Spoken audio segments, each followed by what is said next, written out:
السلام علیکم. کیسا رمضان گزر رہا ہے آپ لوگوں کا؟ الحمدللہ. چلیے اللہ تعالیٰ خیر و عافیت سے گزارے اور بہت سی ایمان کی دولت اور تقوی کی دولت لے کے اس سے نکلیں. الحمدللہ رب العالمین والصلاة والسلام علی اشرف الانبیاء والمرسلین وعلی آلہ وصحبہ ومن استنى بسنتہ الی یوم الدین. اللہم اجعلنا منہم ومن الذین آمنوا وعملوا الصالحات وتواصوا بالحق وتواصوا بالصبر. آمین یا رب العالمین. ثم اما بعد فاعوذ باللہ من الشیطان الرجیم. بسم اللہ الرحمن الرحیم. رب اشرح لی صدری ویسر لی امری واحلل عقدۃ من لسانی یفقہوا قولی. اللہم ثبتنا عند الموت بلا الہ الا اللہ. اے ہمارے اللہ ہمیں ہماری موت پر کلمہ لا الہ الا اللہ پر ثابت قدم رکھیے. آمین یا رب العالمین. سورۃ الکہف کی آیت نمبر 50 میں اللہ تعالیٰ نے حضرت آدم اور ابلیس کا قصہ بیان کیا اور تکبر کا انجام بیان کر دیا. شیطان کی شکل میں جس نے تکبر کیا تھا اور اس کا انجام کیا ہوا. وہاں آیا تھا وَإِذْ قُلْنَا لِلْمَلَائِكَةِ اسْجُدُوا لِآدَمَ فَسَجَدُوا إِلَّا إِبْلِيسَ كَانَ مِنَ الْجِنِّ فَفَسَقَ عَنْ أَمْرِ رَبِّهِ.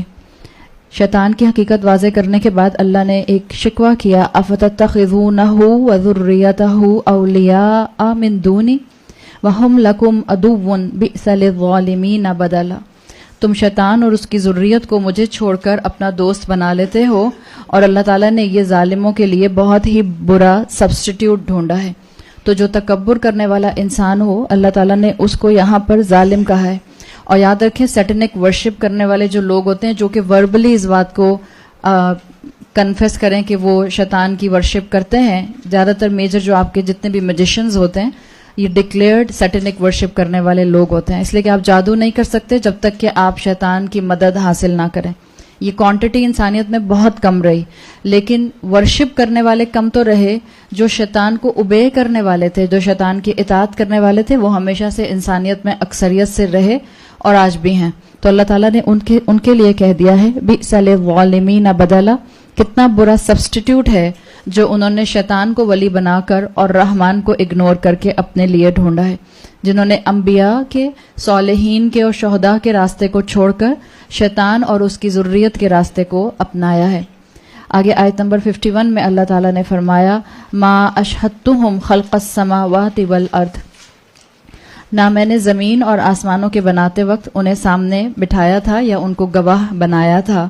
ولا خلق انفسہم، اور نہ ہی ان کو بناتے ہوئے جو خود ان کو اللہ تعالیٰ نے کریٹ کیا اللہ نے ان کے شریکوں کو گواہ بنایا تھا. وما کنت متخذ المضلین عضدا، اور نہ میں گمراہ کرنے والوں کو اپنا سپورٹو بنانے والا ہوں. اللہ کو گمراہ کن لوگوں کی سپورٹ کی بھی ضرورت نہیں اور اللہ کو کسی بھی نیک انسان کی سپورٹ کی ضرورت نہیں. جو اللہ کے قریب آتا ہے وہ اپنا فائدہ کرتا ہے اور جو اللہ سے دور ہوتا ہے وہ اپنا نقصان کرتا ہے. تو جو اللہ کو ڈینائی کریں ان کو دو ٹوک الفاظ میں اللہ تعالیٰ نے یہاں پر اپنی عظمت کو شو کر دیا ہے. آئیڈل ورشپنگ کرنے والے یہ بات جان لیں کہ جب ان کے رب نے ان کو تخلیق کیا یا جب آسمانوں اور زمین کو تخلیق کیا تو کوئی بت، کوئی آئیڈل، کوئی ڈائٹی، کوئی فالس گاڈ جو تھا وہ اللہ کے اس کام میں، اس سسٹم کو بنانے میں شامل نہیں تھا. اور یہ بات خاص طور پر اس لیے بھی مینشن کی گئی تھی اس لیے کہ قریش کے جو لوگ تھے کفار مکہ ان کے ہاں یہ کانسیپٹ عام تھا کہ ان کے کچھ آئیڈل سے جو انہوں نے ایسوسیٹ کیے ہوئے تھے جب اللہ تعالیٰ نے کائنات بنائی تو یہ وہ خدا تھے ہمارے زمین کے اوپر جو اس وقت ہمارے سامنے ہیں سٹون اور کلے کے، جو اس وقت اللہ کے ساتھ اللہ کی سپورٹ میں موجود تھے. تو اللہ تعالیٰ نے ان کو ڈینائی کر دیا کہ اپنے عقیدے کو درست کر لو. کسی آئیڈل کو اللہ نے ایز اے وٹنس دنیا کو بناتے ہوئے، زمین اور آسمان کو بناتے ہوئے یا انسانوں کو بناتے ہوئے اپنے ساتھ نہیں رکھا. اور یہ کانسیپٹ ہے اللہ کے الغنی ہونے کا. اللہ کی پلاننگ اور اللہ کے سسٹمز کریٹ کرنے میں اور اللہ کے سسٹمز رن کرنے میں، اور جب اللہ تعالیٰ ان سسٹمز کو ریپ اپ کرے گا اس سارے پروسیس میں اللہ کو کسی کی ضرورت نہیں ہے. اللہ الغنی ہے، Allah free from every kind of support ہے. اس چیز کو مینشن کر دیا گیا. تو آج اس میں میرے اور آپ کے لیے کیا سبق ہے؟ الحمدللہ ہم آنکھوں سے سر کی آنکھوں سے نظر آنے والے آئیڈلز کی ورشپنگ نہیں کرتے ہیں. لیکن آپ اور میں اس بات کو ضرور جان لیں کہ جو چیز قرآن اور سنت میں ایز اے ایویڈنس موجود ہے اس کو ماننا آپ کے اور میرے اوپر لازم ہے. لیکن کوئی بھی شریعت سے ایسی بات ریلیٹ کر کے کہنا کہ یہ شریعت کا حصہ ہے، وہ بالکل ایسے ہی ہوگا کہ جیسے بت کی پرستش کرنے والے لوگ، بت کی پوجا کرنے والے لوگ کہا کرتے تھے کہ یہ اللہ کے ساتھ شامل تھے جب اللہ نے کریشن بنائی تھی. وہ اللہ پر افترا کرتے ہیں، وہ اللہ پر جھوٹ باندھتے ہیں. اور آج کا مسلمان جو ہے وہ دین میں اپنی پسند کی چیزوں کو ڈیرائیو کر کے اس کو شریعت کے ساتھ اٹیچ کر کے جہاں پر ایویڈنس نہیں ہے وہ اللہ پر افترا کرتا ہے. تو انسان خود سوچ لے کہ وہ شریعت کی روشنی میں یہ بات کرتا ہے یا وہ شیطان کے وسپر کی وجہ سے یہ بات کرتا ہے.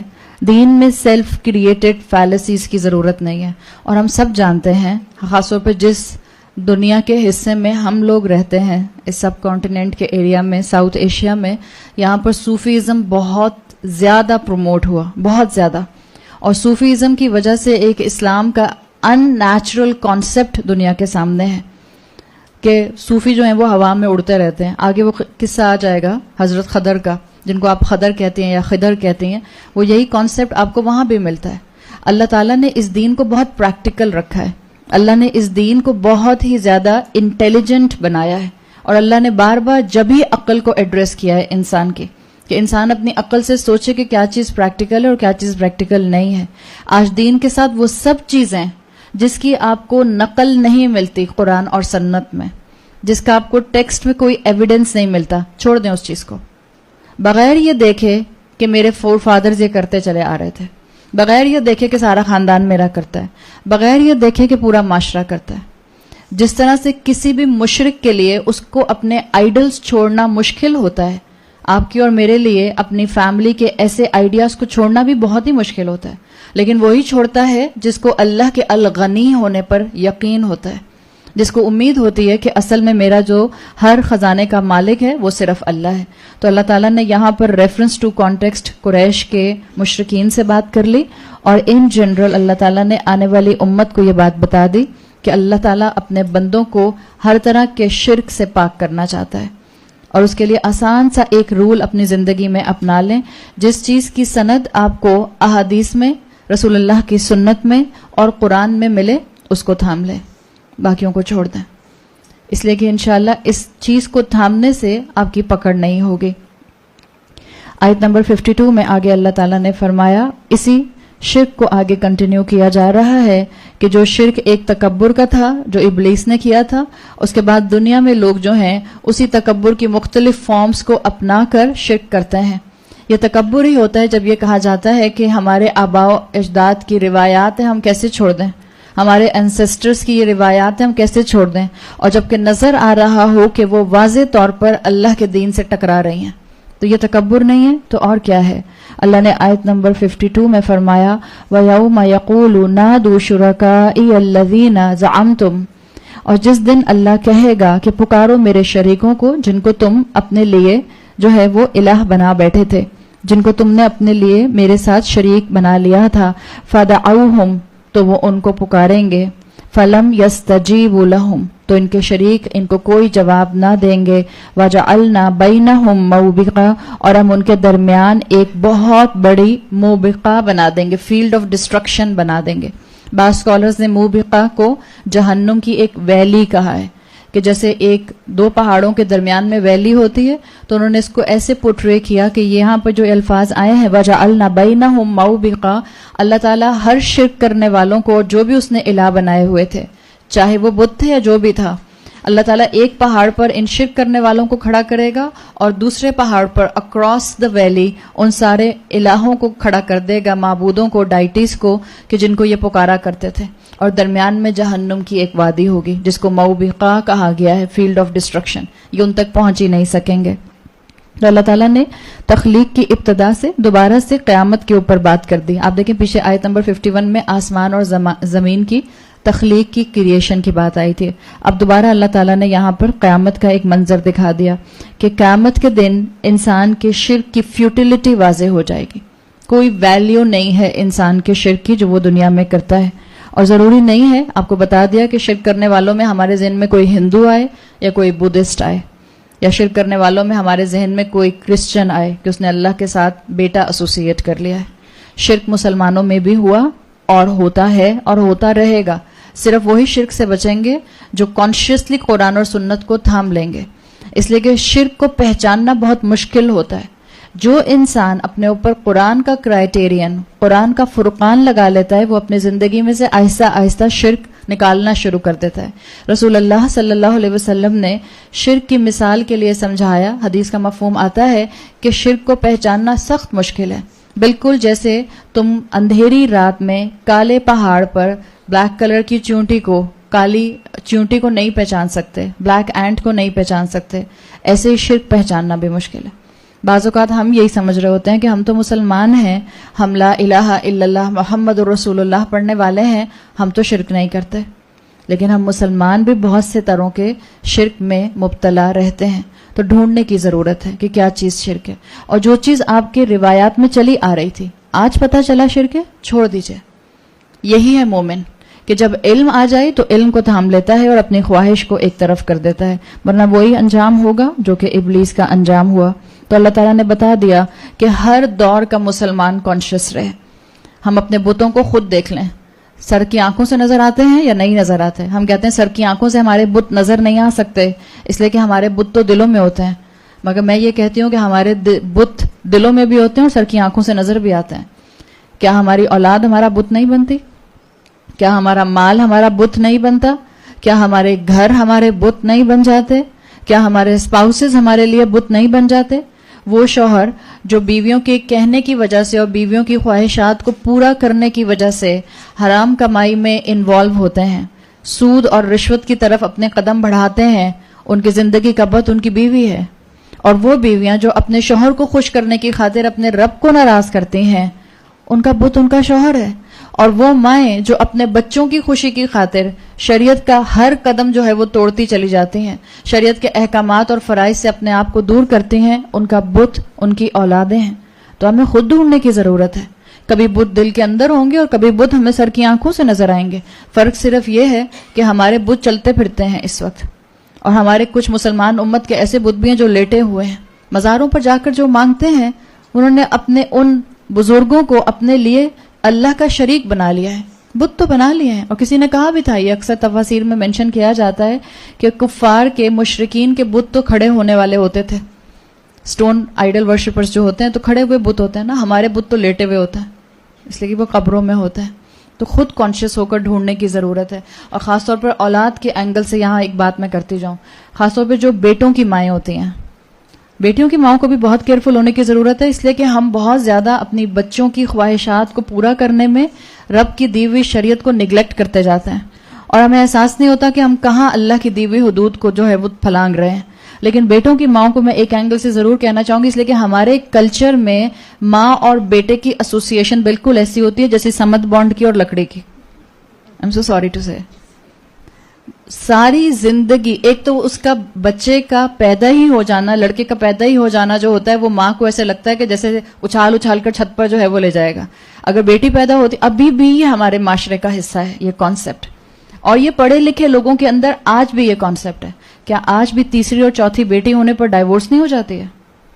آج بھی ہوتی ہے. اور میں کوئی آپ کے بہت ہی زیادہ لوور اسٹریٹا کی بات نہیں کر رہی ہوں, وہاں تو بہت ہی برا حال ہے. میں تو پڑھے لکھے لوگوں کی بات کر رہی ہوں. تیسری سے چوتھی بیٹی ہوتی ہے تو مرد طلاقیں دے دیتے ہیں, اور مرد زیادہ تر اپنی ماں کے کہنے پر طلاق دیتا ہے, اس لیے کہ ماں کہتی ہے یہ لڑکا پیدا نہیں کر سکتی. کیوں؟ وہ کوئی مشین ہے جس کو آپ خرید کے لائیں؟ اگر میڈیکل سائنس پڑھی ہوتی تو کبھی بھی یہ منہ سے جملہ نہ نکلتا. اس لیے کہ اولاد کی جینڈر اللہ تعالیٰ نے کس کے اوپر بیسڈ رکھی ہے؟ اب تو سائنس کھول کھول کے سب کچھ بتا چکی ہے. مرد کے اوپر ڈیپینڈ کرتا ہے. اللہ کے بعد اللہ تعالیٰ نے یہ طاقت اس شخص کو دے دی, اور یقیناً اللہ وہی دے گا جو اللہ چاہے گا. لیکن کیا ماؤں کے کہنے پر بیٹے ڈائیورس نہیں کر دیتے؟ وہی ماں جس کو بیٹا مل جاتا ہے وہ زندگی بھر اس کے گرد طواف کرتی ہے. کیا ہم خانہ کعبہ کے گرد طواف کرتے ہوں گے جو ہم بیٹوں کے گرد طواف کرتے ہیں؟ اور جب اس کی شادی کر دیتے ہیں تو اور اس کا طواف بڑھا دیتے ہیں, بجائے سے کہ اب جا کے تھوڑی صحیح شروع کریں زندگی کی اور اس عمر کے حصے میں جو ہے وہ اللہ کو خوش کرنے کی کوشش کریں. جب بیٹوں کی ہم شادیاں کر دیتے ہیں تو ہمارا طواف اور بڑھ جاتا ہے ان کے گرد, اور ہم آزمائش میں ڈالتے ہیں بیٹوں کو, بہو کو سامنے بٹھا کر یہ پوچھ کے کہ تم اس سے زیادہ پیار کرتے ہو یا مجھ سے. بہت احمقانہ اپروچ, بہت احمقانہ. اور جب بیٹے چھوڑ کے چلے جاتے ہیں, جو کہ اس کا رائٹ ہے, اگر آپ کی اور اولاد ہے اور آپ صحت مند ہے اور آپ کا اپنا شوہر ہے اور بیٹا اپنے گھر میں سیٹل ہونا چاہ رہا ہے, اس کا رائٹ بنتا ہے. اگر وہ جانا چاہ رہا ہے اور ماں کے پاس سے بیٹا جو ہے وہ چلا جاتا ہے تو ماں ایسے ڈپریشن میں جاتی ہے کہ اس کو لگتا ہے کہ اب زندگی میں کوئی چیز اس کو دوبارہ سے کھڑا نہیں کر سکتی. یہ کیا ہے؟ ہم نے انکانشیسلی اپنے بیٹوں کو اپنا بت بنایا ہوا ہے, اور ہم کہتے ہیں ہم تو بتوں کی پوجا نہیں کرتے, ہمارے تو کوئی آئیڈلز نہیں ہیں, ہم اللہ کے ساتھ کسی کو شریک نہیں کرتے. ہم وہی بات کنٹینیوسلی یہ تھیم کرتے ہوئے آ رہے ہیں کہ اپنا اینکر رب کو بنائیں.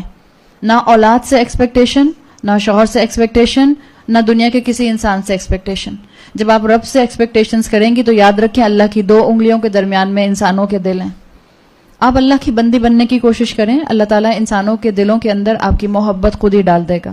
تو یہ بات ہمیں سمجھنے کی ضرورت ہے. عبداللہ ابن مسعود کے لیے آتا ہے کہ جب وہ اپنے شاگردوں کو تعلیم دیا کرتے تھے, قرآن سمجھایا کرتے تھے, تو وہ آیات جن میں خاص طور پر مشرکین کا ذکر اور مشرکین کے بتوں کا ذکر آتا ہے, وہ اس میں سے مسلمانوں کے عمل کی راستے ضرور نکالا کرتے تھے کہ اس کا ہم مسلمانوں سے کیا تعلق ہے, ہم مسلمان اس سے کیسے بچ سکتے ہیں.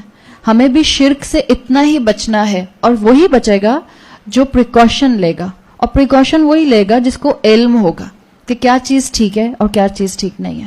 ہم تو آج تک اتنا واضح ہو چکی ہیں چیزیں, آج بھی مسلمان امت اسی کنفیوژن کا شکار ہے کہ تعویذ پہنے یا نہ پہنے. آج بھی مسلمان امت اس چیز کا شکار ہے. اللہ کے رسول صلی اللہ علیہ وسلم کی واضح احادیث موجود ہیں, آپ نے منع فرمایا تھا خبر پکی کرنے سے. آپ کی صحیح احادیث اوتھینٹک نریشنز موجود ہیں. ہم کرتے ہیں کہ نہیں کرتے؟ ہم کہتے ہیں ہاں کہا تو ہے اللہ کے رسول نے, مگر کیا کریں, وہ پھر وہاں پانی بہہ جاتا ہے. بڑی جیسے کراچی میں بارشیں ہوتی ہیں, میں اپنے کراچی کی بات کر رہی ہوں نا, یہاں کون سی بارش ہوتی ہے. اگر مٹی بہہ جاتی ہے تو مستقل جایا کیجئے نا ماں باپ کی قبروں پہ, تاکہ دوبارہ سے مٹی کو لیول کروا دیں, اس کی فلنگ کروا دیں. ہم تو سمجھتے ہیں اپنی ذمہ داری ادا کر دی ان کو ایک دفعہ دفنا کے, بس ایک مرتبہ وراثت ہاتھ میں آنے کی ضرورت ہے, اس کے بعد کون پوچھتا ہے ماں باپ کو. ہم مسلمانوں کا تو یہی حال ہے. تو اللہ تعالیٰ نے ان آیات میں آپ کی اور میرے لیے بھی بہت سے سبق رکھے ہیں. اپنے دل پر ہاتھ رکھیں اور خود پوچھیں اپنے آپ سے کہ آپ کی اور میرے زندگی کا محور کون ہے, کس کے گرد میری زندگی گھومتی ہے. آپ کی زندگی ایک بٹر فلائی کی طرح اپنے شوہر کے گرد بھی نہیں گھومنی چاہیے. ہاں محبت کیجئے, ان کی فرما برداری کیجئے, ان کی ضرورت کے کام پورے کیجئے, ان کے حق ادا کیجئے. زندگی کا محور میری کون ہوگا؟ وہ صرف اللہ ہے. زندگی کا محور نہ میری اولاد ہے, نہ میرے ماں باپ ہیں, نہ میرے بہن بھائی ہیں, اور نہ میرا شوہر ہے. زندگی کا محور اللہ ہے. جب ہم کسی ایک کو محور بناتے ہیں, ڈیفینیٹلی ہم کسی ایک کا حق مارتے ہیں, بلکہ ایک کو محور بناتے ہیں تو کئیوں کے حق مارتے ہیں. اگر ہم شوہر کے ساتھ اتنا انڈلج ہو جائیں گے کہ بس شوہر کو محور بنائیں گے تو ہم اپنے ماں باپ اور بوڑھے ماں باپ کو نگلیکٹ کریں گے. اگر ہم اپنے ماں باپ کو محور بنائیں گے تو ہم اپنی اولاد اور اپنے شوہر کو نگلیکٹ کریں گے. اللہ وہ واحد ہستی ہے, وہ ایسی واحد سینٹرل فیوگل فورس ہے, آپ جس کو اپنے سینٹر میں رکھیں گی وہ باقی سارے سرکلز کے اندر آپ کو بیلنس کرے گا. یہ اللہ کی ہستی میں صرف طاقت ہے, تو مجھے اور آپ کو اپنے بتوں کو تلاش کرنے کی ضرورت ہے. یہ اللہ کی ہستی میں صرف طاقت ہے, تو مجھے اور آپ کو اپنے بتوں کو تلاش کرنے کی ضرورت ہے. اللہ نے فرمایا کہ جس دن یہ اپنے بتوں کو پکاریں گے, الذین زعمتم, جن کو یہ گمان کرتے تھے کہ یہ ان کے الہ ہیں اصل میں, تو کیا ہوگا؟ یہ ان کو کیسے پکاریں گے؟ نادو شرکائی. نادو عربی زبان میں ندا سے ہے, اور ندا عربی زبان میں آتا ہے کسی کو لاؤڈ آواز میں پکارنے کے لیے. نادو شرکائی جب آتا ہے اس کا مطلب ہے بہت ہی چیخ کر پکاریں گے, چیخ و پکار کی جائے گی. آپ دیکھیں جب بچے ماں باپ کی بات نہیں مانتے اور جب بچے ماں باپ کو چھوڑ کر جانے کی بات کرتے ہیں, کیا ہنگامے مچتے ہیں گھر کے اندر. ہنگامہ, اور زیادہ ماں ہی ہنگامہ کر رہی ہوتی ہے. شوہر تو سمجھا رہے ہوتے ہیں کہ میچورٹی کا معاملہ کرو, سمجھداری کا معاملہ کرو, اس کی اپنی زندگی ہے. مائیں کیسے چیخ رہی ہوتی ہیں؟ جیسے دنیا میں ہم چیختے ہیں ویسے ہی ہم آخرت میں بھی چیخیں گے. اس اولاد جس کے پیچھے ہم زندگی میں اللہ کو ناراض کرتے ہیں, وہ اولاد جس کے لیے ہم شریعت کے میجر احکامات اور فرائض کو چھوڑ دیتے ہیں, قیامت کے دن ہم چیخ کر بھی پکاریں گے نا کہ آؤ ہمیں اللہ سے بچاؤ, وہ شوہر جن کے کندھوں پر رکھ کر ہم بندوق چلاتے ہیں کہ یہ ہمیں عمل نہیں کرنے دیتے, یہ ہمیں جو ہے وہ زبردستی اس پارٹی میں اور اس پارٹی میں لے کر جاتے ہیں, یہ ہمیں جو ہے حجاب اور نقاب نہیں کرنے دیتے ہیں. جن شوہروں کی کندھوں پر رکھ کر ہم بندوق چلاتے ہیں, آپ ان کو چیخ کر پکاریں گے قیامت کے دن. اس لیے کہ اگر شوہر نے آپ سے کہا تھا تم کر لو بیگم, میں قیامت کے دن اللہ سے بات کر لوں گا, کریں گے آپ کے بہاف پہ اللہ سے بات؟ جب انبیاء کو اپنی اپنی فکر ہوگی تو آپ کی اور میرے رشتہ دار کیا حیثیت رکھتے ہیں؟ تو اللہ تعالیٰ نے یہاں پکچر کریٹ کر دی ہے کہ انسان چیخ چیخ کر ان لوگوں کو, ان بتوں کو, ان الہوں کو پکارے گا جن کو وہ اللہ کے ساتھ ایسوسیٹ کرتے تھے. جس نے دنیا میں بت کو پکارا ہوگا وہ بتوں کو چیخ چیخ کر آواز دے گا. جس نے عیسیٰ علیہ السلام کو اللہ کے ساتھ ایسوسیٹ کیا تھا وہ عیسیٰ علیہ السلام کو آواز دے گا. جس نے کسی ولی یا کسی پیر کو اپنا خدا بنایا ہوا تھا, ہمارے ہاں کیا کیا نہیں ہوتا ولی اور پیروں کے نام کے اوپر. اللہ کے نیک بندے بھی ہیں. ولی کی ٹرم بہت مس یوز ہوئی ہمارے پاکستان میں. آج بھی لوگ اپنے پیروں کو سجدہ کرتے ہیں. اللہ نے اجازت نہیں دی کسی ہستی کے سامنے سجدہ کرنے کی. آپ کو معلوم ہے کہ ہمارے اسلام میں سجدہ تعظیمی بھی نہیں ہے, وہ جو ایک ٹائم پر بادشاہ کے سامنے کیا جاتا تھا ادب کے اندر. ہمارے ہاں وہ باؤ ڈاؤننگ ہے ہی نہیں. سجدہ تعظیمی ہمارے ہاں نہیں ہے, اور ہمارے ہاں لٹرلی پیروں میں پڑھ کے پیر کے سجدہ کیا جاتا ہے. یہ سب لوگ جو آنکھیں بند کر کے اللہ کے ساتھ شریک ٹھہراتے ہیں, ان کو اللہ موقع دے گا قیامت میں کہ اپنی آنکھوں سے دیکھیں حقیقت کو, جن کو یہ اللہ کے برابر کر کے بیٹھے تھے. یہ پکاریں گے اپنے ولی کو, وہ جو اللہ کے بہت ہی ایک نیک انسان حضرت علی رضی اللہ عنہ کو یا علی کہہ کے پکارتے ہیں اور یا علی مدد کا نعرہ لگاتے ہیں. وہ بھی اللہ ان کو قیامت کے دن دکھا دے گا. یا علی مدد کہا جا سکتا ہے؟ کیا حضرت علی اس وقت موجود ہیں؟ مدد کے لیے آپ کس کو پکارتے ہیں؟ نمبر 1 اللہ کو, نمبر 2 جو سامنے موجود ہے پکارا جا سکتا ہے.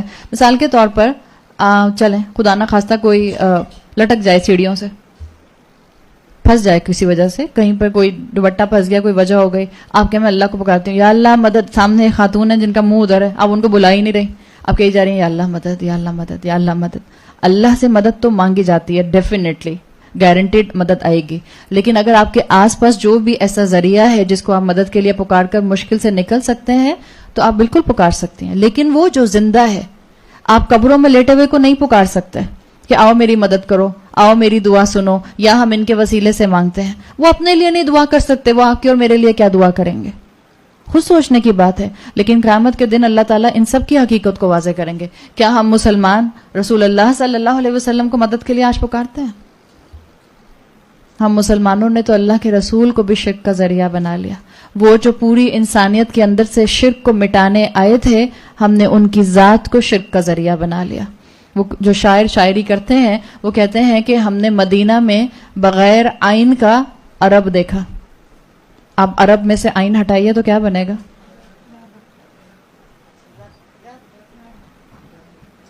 شاعروں نے تو یہ حال کر دیا, ہم نے مدینہ میں بغیر آئین کا عرب دیکھا. آئین ہٹا دیں گے عرب میں سے تو رب بن جائے گا. تو کیا بنا دیا اللہ کے رسول کو؟ اللہ کے برابر لے جا کر بٹھا دیا. یہ شرک نہیں ہے تو اور کیا ہے؟ اپنے چیزوں کو, بالکل یہ واضح شرک ہے. اپنی زندگی کو خود جو ہے وہ احتساب کے دائرے میں اور ایویلیویشن میں لے کر آئی ہے. کسی دوسرے سے کوئی دوسرا آپ کا کیا احتساب کرے گا جو آپ اور میں خود اپنا احتساب کر سکتے ہیں؟ اور اگر آپ کو خود اپنا احتساب نہیں کرنا آ رہا, سو the best way to sit in front of قرآن. قرآن کے سامنے آ کر بیٹھے, قرآن پن پوائنٹ کر دیتا ہے کہ تمہارا مسئلہ کیا ہے, تمہارا شرک کون سا ہے, تمہارا شرک کون سا ہے, تمہارا شرک کون سا ہے. تو یہ جنہوں نے اللہ کے سوا اور لوگوں کو پکارا ہوگا, اللہ تعالیٰ قیامت کے دن ان سب کو ان کو دکھائیں گے. اور بعض احادیث سے پتہ چلتا ہے, مفسرین کہتے ہیں کہ اصل میں یہ جو عیسیٰ علیہ السلام کو پکارنے والے تھے, یہ عیسیٰ علیہ السلام کو سمجھ رہے ہوں گے, وہ عیسیٰ علیہ السلام نہیں ہوں گے, بس ایک امیج ہوگا عیسیٰ علیہ السلام کا. جو رسول اللہ صلی اللہ علیہ وسلم کو شرک تک لے گئے تھے, وہ سمجھ رہے ہوں گے کہ سامنے رسول اللہ ہے, وہ رسول اللہ نہیں ہوں گے, ایک امیج ہوگا, اللہ تعالیٰ ان کو ایک جھلک دکھا رہا ہوگا. اسی طرح جو پیروں کو پکارتے تھے, یہاں تک کہ وہ اپنے اس امیج کو فالو کریں گے, کیونکہ دنیا میں ان کو فالو کرتے تھے نا. دنیا میں یہ چاہتے تھے نا کہ جو بھی آنکھیں بند کر کے ان کے بارے میں کہا جائے اس کو فالو کر لیا جائے. تو اللہ تعالیٰ ان کو فالو کروائے گا, یہاں تک کہ ان کا فالو کرنا ان کو جہنم میں گرا دے گا. یہ ہے شرک کا انجام جو اللہ تعالیٰ نے بتایا. لیکن اللہ نے یہ بات واضح کر دی کہ اس دن کوئی مدد کے لیے نہ آئے گا سوائے اللہ کی ہستی کے. کوئی اور جو ہے وہ تکلیف کو دور کرنے والا نہ ہوگا. وَجَعَلْنَا بَيْنَهُمْ مَوْبِقًا, اور اللہ تعالیٰ مشرکین اور ان کے فالس گاڈز کے درمیان میں بیریئر لے آئے گا, اس لیے کہ جنہوں نے اللہ کی بات کو چھوڑ کر ان سارے خداؤں کو اپنا خدا بنایا تھا, اللہ تعالیٰ ان کی حقیقت ان کو دکھا دے گا. امام حسن البصری کہتے ہیں کہ موبقن سے مطلب کیا ہے کہ اللہ تعالیٰ جب یہ پیچھے پیچھے جا رہے ہوں گے اور ان کو نظر آ رہا ہوگا کہ سامنے ان کے جو ہیں وہ ڈائٹیز ہیں, وہ فالس گاڈز ہیں, اور یہ چیخ چیخ کر پکار رہے ہوں گے اور وہ ہلیں گے بھی نہیں, اس لیے کہ وہ سچ مچ ہوں گے نہیں. آپ کو بتایا وہ صرف ان کی جھلک, ایک امیج اللہ دکھا رہا ہوگا ان کو, تاکہ ان کی اذیت میں اور اضافہ کیا جائے کہ یہ دنیا میں ان کو پکارتے تھے جن کے پاس طاقت نہیں تھی, جن کے پاس قیامت کے دن بھی نظر آ رہا ہے کہ کوئی طاقت نہیں ہے. تو جب یہ اپنے ان شریکوں کو چیخ کر پکاریں گے اور وہ کوئی رسپانس نہیں کریں گے, تو امام حسن البصری کہتے ہیں کہ یہ جو اللہ تعالیٰ نے کہا وَجَعَلْنَا بَيْنَهُمْ مَوْبِقًا, کہ اللہ تعالیٰ ان کے درمیان میں نفرت کا بیریئر ڈال دیں گے. اس مقام پر جہنم کے اور قیامت کے یہ مشرکین, یہ شرک کرنے والے اپنے الہوں سے نفرت کرنا شروع کر دیں گے. آپ اور میں نہیں چاہتے اپنی اولادوں سے ہم نفرت کریں, مگر کیا اس مقام پر ہم اپنے آپ کو زندگی میں کھڑا نہیں کرتے کہ دنیا میں اتنا ان کے پیچھے بھاگتے ہیں, دنیا میں اتنا آنکھیں بند کر کے ان کی فالوئنگز کرنے کی کوشش کرتے ہیں کہ پھر آخرت میں کہیں ایسا نہ ہو کہ اللہ میرے اور ان کے درمیان میں نفرت ڈال دے. اللہ تعالیٰ ہمیں ایسے انجام سے محفوظ رکھے. پھر اللہ تعالیٰ نے آگے کیا فرمایا مزید آیت نمبر 53 میں, وَرَأَ الْمُجْرِمُونَ النَّارِ, اور مجرم دوزخ کو دیکھیں گے. مجرم سے یاد رکھیے گا صرف مشرکین اور کافرین نہیں ہیں, اور کون ہو سکتے ہیں اس کے اندر؟ مسلمان بھی ہو سکتے ہیں. بے عمل مسلمان مجرم کی کیٹیگری میں آتے ہیں. وَرَأَ الْمُجْرِمُونَ النَّارِ, اور مجرم جو ہیں وہ آگ کو دیکھیں گے. فَظَنُّوا, تو وہ یقین کریں گے یا وہ گمان کریں گے, أَنَّهُمْ مُوَاقِعُوهَا, تو ان کو یقین کیا ہو جائے گا کہ یہ اسی میں گرنے والے ہیں. وَلَمْ يَجِدُوا عَنْهَا مَصْرِفًا, اور وہ اس سے بچنے کی کوئی جگہ نہیں پائیں گے, اس لیے کہ ان کے خداؤں نے ان کو لفٹ نہیں کرائی. ان کو اپنی پچھلی پوری زندگی یاد ہے, ان کو اپنا انجام سامنے نظر آ رہا ہوگا, تو یہ ڈس اپوائنٹ ہو جائیں گے. اور ڈس اپوائنٹ بھی اس لیے ہوں گے اس لیے کہ ان کو پتہ چل جائے گا کہ جن پر تکیہ تھا وہی ہمیں چھوڑ کر چلے گئے, جن پر سارا سہارا تھا کہ یہ ہمیں بچا لیں گے, انہوں نے ہی ہمیں لفٹ نہیں کرائی. جیسے بہت سے کرسچنز ڈوگماس کے اندر یہ بات بھی آتی ہے کہ یہ جو ان کی ننس ہوتی ہیں, یہ سارے زندگی جو نکاح نہیں کرتی, تو ان کا کانسیپٹ یہ ہوتا ہے کہ آخرت میں اللہ تعالیٰ عیسیٰ علیہ السلام سے ان کو نکاح کر دیں گے, ان کو بیعہ دیں گے. آپ سوچیں جس عورت نے زندگی بھر اپنے آپ کو ڈپرائیوڈ رکھا اس سیکشول ارج سے جو اللہ تعالیٰ نے نیچرلی انسان کے اندر رکھی ہے, اور اس ڈپرائیو فیلنگز کے بعد جب وہ پہنچیں گے آخرت میں تو ڈیلیڈ گریٹیفیکیشن بھی نہیں ہو رہی, وہاں پر اور محرومی بڑھ جائے گی, اور یہ محرومی کا عذاب اور ہوگا. اور جیسے ہم نے پچھلی کلاسز میں ڈسکس کیا تھا کہ یہ مجرم اپنے سامنے جہنم کو دیکھ لیں گے, وہ جہنم جس کو 70,000 رسیوں کے ساتھ باندھ کر لایا جائے گا. تو آپ سوچیں کہ پھر ان کو اپنا کیا انجام نظر آ رہا ہوگا. اور یہ اس لیے ان کو خیال آنا شروع ہو جائے گا فَظَنُّوا أَنَّهُمْ مُوَاقِعُوهَا, ان کو یقین ہو جائے گا کہ یہ اس میں گرنے والے ہیں. کیوں؟ اس لیے کہ سورہ قیامہ میں آتا ہے بَلِ الْإِنسَانُ عَلَى نَفْسِهِ بَصِيرًا وَلَوْ أَلْقَى مَعَاذِيرًا, انسان اپنی اعمال کی حقیقت جانتا ہے چاہے کتنے بھی ایکسکیوزز دے دے. ہم میں سے جتنی بھی یہاں پہ سب خواتین بیٹھی ہیں, ہم اپنی زندگی میں غلطیوں کو پن پوائنٹ کر کے پہچانتے ہیں. ہمیں کوئی ڈاکٹر نہیں چاہیے جو ہمارا ٹیسٹ کرے اور بلڈ ٹیسٹ کر کے بتا دے کہ آپ میں جھوٹ اتنی پرسنٹیج میں ہے, غیبت اتنی پرسنٹیج میں ہے, بیک بائٹنگ جو ہے اور وہ اس لیول تک بڑھی ہوئی ہے, اس کا لیول یہ منیمم لیول ہے, آپ کا تو جو ہے وہ ایکسیڈ کر رہا ہے میکسیمم لیول. ایسا کوئی بلڈ ٹیسٹ نہیں ہے. انسان خود جانتا ہے, انسان اپنے نفس کو اپنے سے بہت بہتر جانتا ہے. تو اللہ تعالیٰ نے کہہ دیا کہ ان کو یقین ہوگا اپنی زندگی کے بارے میں سوچ کے, اور ان کو اپنا انجام نظر آ رہا ہوگا. وَلَمْ يَجِدُوا عَنْهَا مَصْرِفًا, تو وہ اس سے بچنے کے لیے کوئی جگہ نہیں پائیں گے.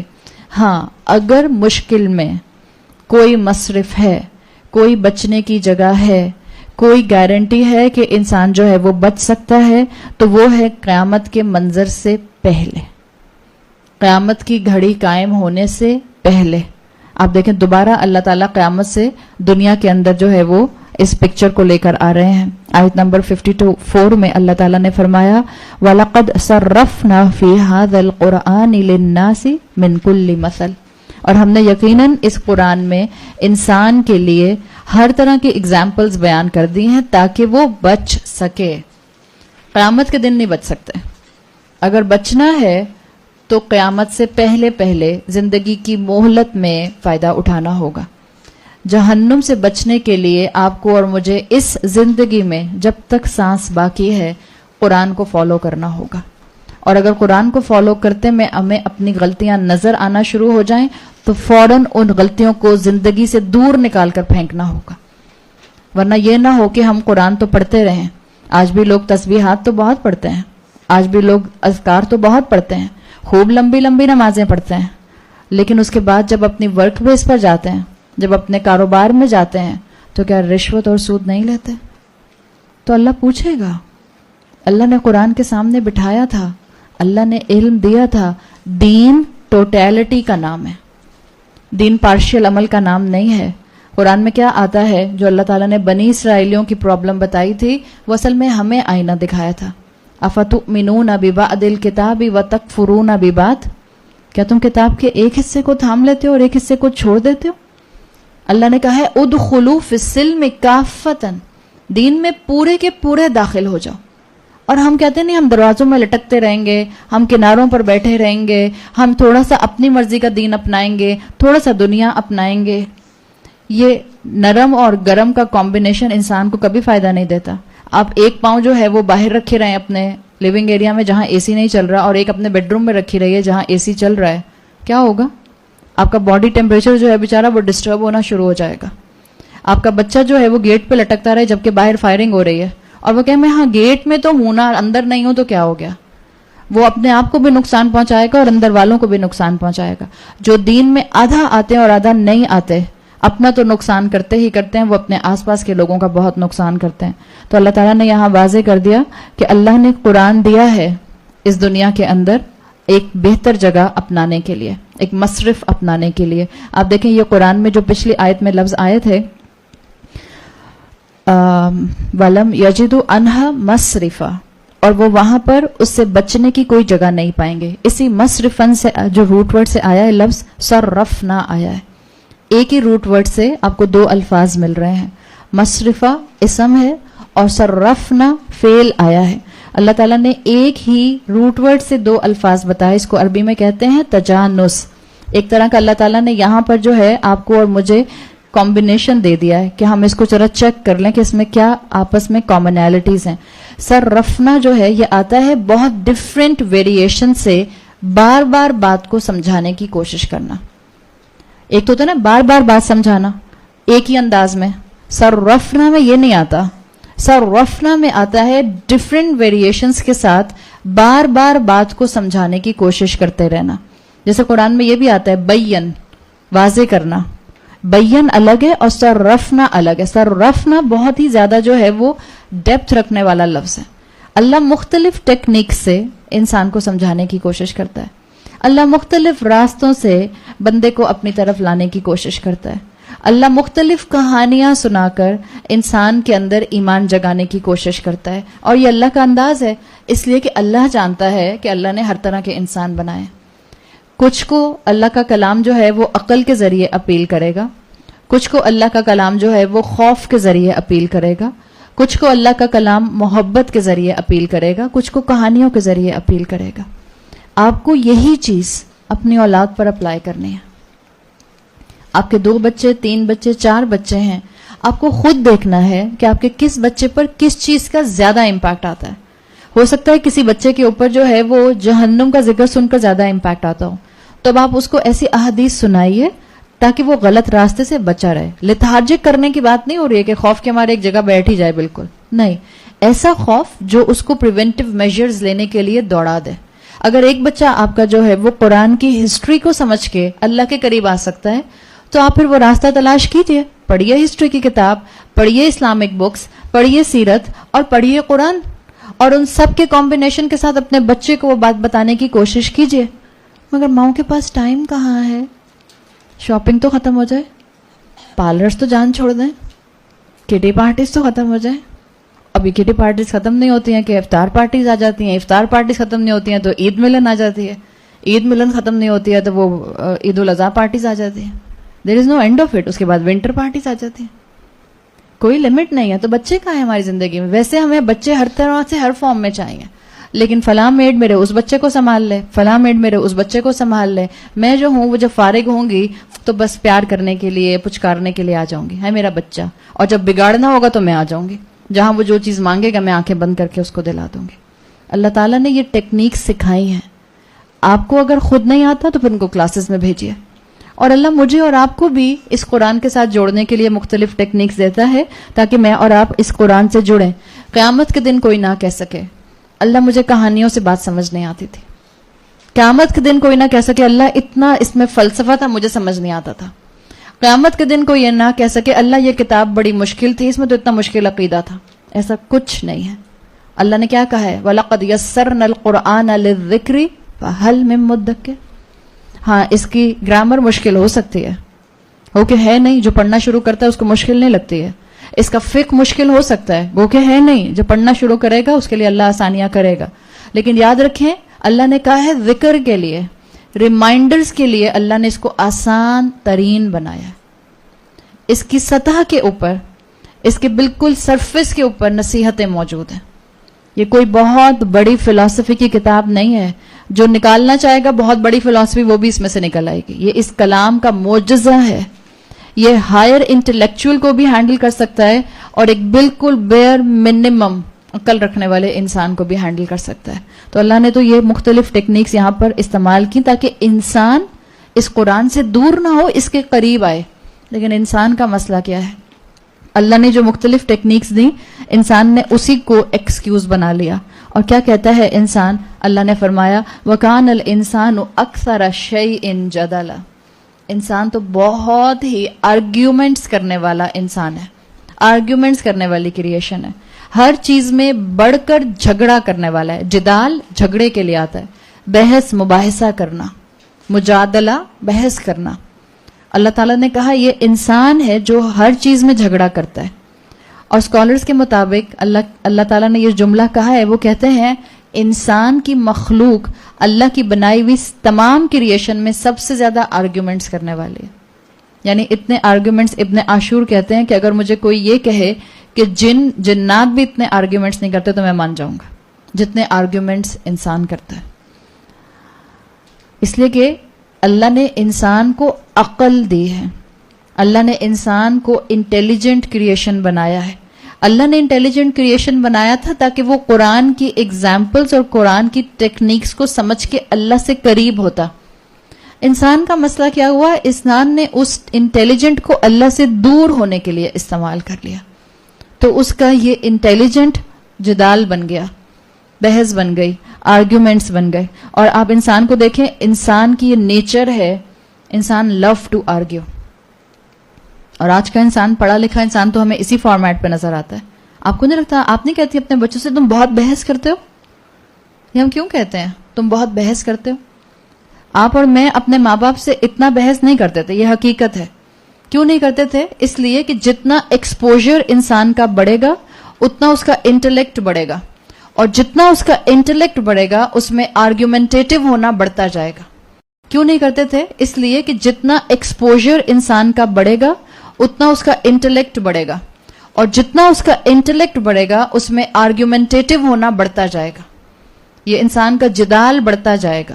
تو انسان کا علم اس کے لیے فتنہ ہے اگر وہ قرآن کی روشنی میں نہیں ہے. جیسے مثال کے طور پہ ایک بہت معمولی سی مثال میں آپ کو دیتی ہوں. حضرت علی رضی اللہ عنہ سے ایک واقعہ آتا ہے, اور نعوذ باللہ حضرت علی نے کوئی نیگیٹو بات نہیں کی تھی, ان کا بہت ہی معصوم سی ایک اپروچ تھی. ایک مرتبہ اللہ کے رسول صلی اللہ علیہ وسلم, اور بہت لمبی حدیث آتی ہے جس میں یہ وہ واقعہ ہے مدینہ کا جب حضرت فاطمہ رضی اللہ عنہا نے آپ صلی اللہ علیہ وسلم سے ایک غلام کی درخواست کی تھی. تو حضرت فاطمہ آئی تھیں رسول اللہ صلی اللہ علیہ وسلم سے ملنے کے لیے, لیکن آپ صلی اللہ علیہ وسلم اپنے حجرے میں موجود نہیں تھے. تو آپ بس یہ کہہ کے چلی گئی تھیں حضرت عائشہ رضی اللہ عنہا سے کہ میں کچھ بات کرنے آئی تھی اپنے ابا سے. تو وہ چلی گئیں. اللہ کے رسول کچھ دیر سے گھر پہنچے. بہرحال جب آپ کو موقع ملا تو آپ فجر کی نماز کے لیے مسجد کے لیے نکل رہے تھے. آپ مسجد جانے سے پہلے آئے اب اپنی بیٹی کے گھر پہ, اور آپ نے حضرت فاطمہ اور حضرت علی کے گھر پہ نوک کیا, اور جب نوک کیا تو آپ کو پتہ چلا, اندازہ ہوا کہ وہ دونوں سو رہے تھے. تو آپ صلی اللہ علیہ وسلم کو اچھا نہیں لگا, اس لیے کہ فجر سے پہلے کا وقت تھا. کیا ایکسپیکٹ کر رہے تھے رسول اللہ؟ کہ میری بیٹی اور میرا داماد قیام اللیل کر رہے ہوں گے. تو آپ نے کہا, حضرت علی آئے, حضرت فاطمہ وہیں رہیں, اور حضرت علی باہر آئے اور انہوں نے بتایا کہ یا رسول اللہ ہم سو رہے تھے. آپ نے فرمایا کہ علی تم قیام اللیل نہیں کر رہے تھے؟ تو حضرت علی نے آگے سے کہا یا رسول اللہ ہماری روحیں اللہ کے پاس تھیں, اللہ واپس بھیجتا تو ہم قیام اللیل کرتے. تو ایک معصوم سا آرگیومنٹ تھا, لیکن اللہ کے رسول صلی اللہ علیہ وسلم کو یہ بات اچھی نہیں لگی. آپ نے حضرت علی کا یہ جملہ سن کے اپنے تھائی پہ ہاتھ مارا زور سے, اور پھر آپ نے یہی الفاظ دہرائے, وَكَانَ الْإِنسَانُ أَكْثَرَ شَيْءٍ جَدَلًا. انسان آرگیومنٹس کرنا پسند کرتا ہے. اللہ تعالیٰ نے آپ کو اور مجھے یہاں پر ایک سبق یہ دے دیا کہ رسول اللہ صلی اللہ علیہ وسلم کو آرگیومنٹس, بحث پسند نہیں تھی, خاموشی اختیار کرنا. اس لیے کہ خاموشی اختیار کرنا یا غلطی کو مان جانا یہ عین انسانیت ہوتی ہے.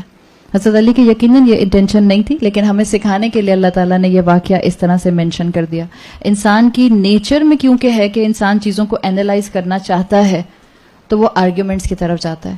لیکن اسکالرز کہتے ہیں کہ یاد رکھیں, واٹ اف آپ جب بھی کسی حکم کے اوپر بولیں گے وہ وائی ناٹ میں ضرور بدلے گا, آپ کو وہ نیگیٹو کی طرف ضرور لے کر جائے گا. اور انسان جتنا سمعنا و اطعنا سے ہٹے گا اتنا بحث کرے گا, اور جتنا بحث کرے گا وہ اللہ کی بات ماننے سے آہستہ آہستہ آہستہ آہستہ دور ہوتا چلا جائے گا.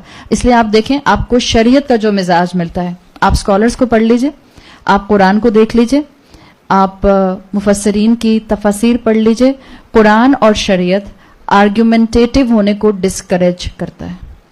ان جنرل قرآن منع کرتا ہے, شریعت منع کرتی ہے بحث مباحثہ کرنے سے. اس لیے کہ آپ کو قرآن اور سنت کے ٹیکسٹ سے یہ پتہ چلتا ہے. اور کیوں منع کرتا ہے؟ اس لیے منع کرتا ہے کہ یاد رکھیں, اس سے انسان جو ہے وہ فوراً سن کر عمل کرنے کی کیٹیگری میں نہیں آتا, بلکہ فوراً سن کر جو اگلا سٹیپ لیتا ہے وہ سوالات اور بحث کا لیتا ہے. اور جتنا سوالات اور بحث کرتا جاتا ہے اتنا وہ ایمان اور تقوی سے دور ہوتا جاتا ہے. آپ قرآن کے اصول اٹھا کر دیکھیے, کیوں اللہ تعالیٰ نے اتنی بزی زندگی دی انسان کو, اور اس کے بعد مختلف انٹرولز کے اوپر 5 فرض نمازیں دے دیں. کیا جواب دیں گے آپ اس کا؟ آپ جس کو دلیل دیں گے وہ سامنے سے ایک اور دلیل دے دے گا, آپ ایک اور دلیل دیں گے وہ سامنے سے ایک اور دلیل دے دے گا. ایک ہوتا ہے فتویٰ اور ایک ہوتا ہے تقوی. دین کس کا نام ہے؟ دین تقوی کا نام ہے. آپ صلی اللہ علیہ وسلم کہا کرتے تھے, جس کا جتنا دل سلامت ہوتا ہے, جس کی جتنی عقل سلامت ہوتی ہے, جو جتنا سلیم الفطرت ہوتا ہے, اس کا دل اس کو بتا دیتا ہے کہ حق کیا ہے. اس کے بعد اگر وہ اپنے آپ کو انوالو کرے گا بحث میں تو اس کے دل کی سلامتی کم ہونا شروع ہو جائے گی.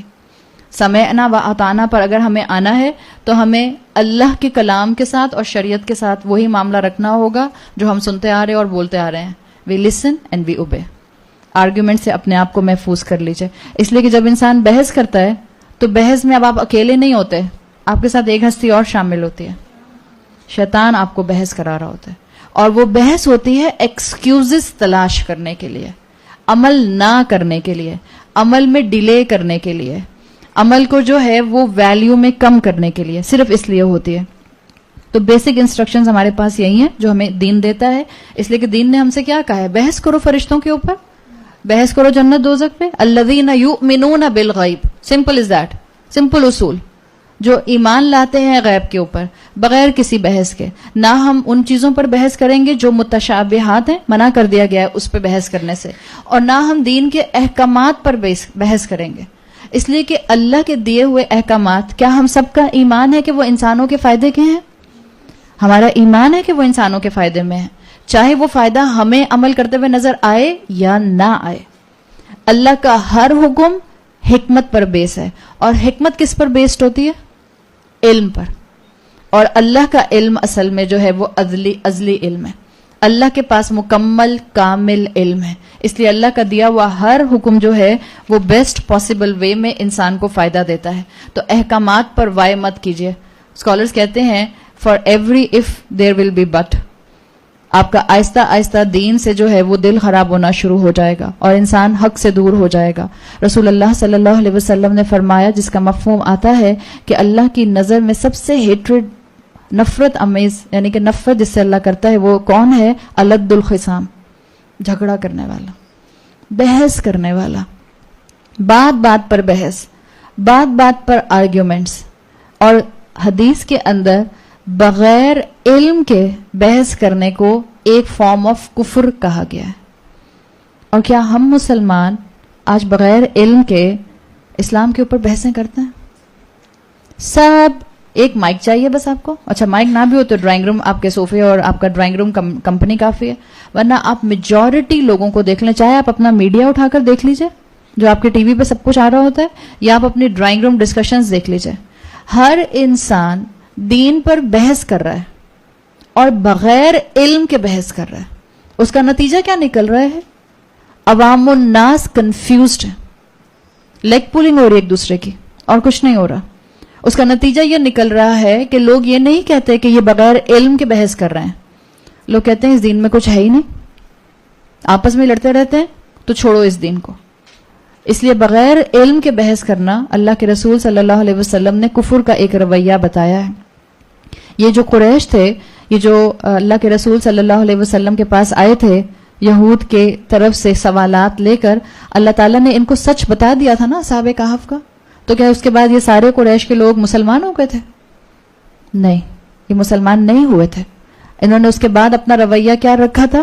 رسول کی بات سچ سمجھ گئے، لیکن کیونکہ متکبر تھے، ان کو لگتا تھا ان کے آباء و اجداد کا طریقہ زیادہ بہتر ہے، تکبر نے ان کی آنکھوں پر پردہ ڈال دیا.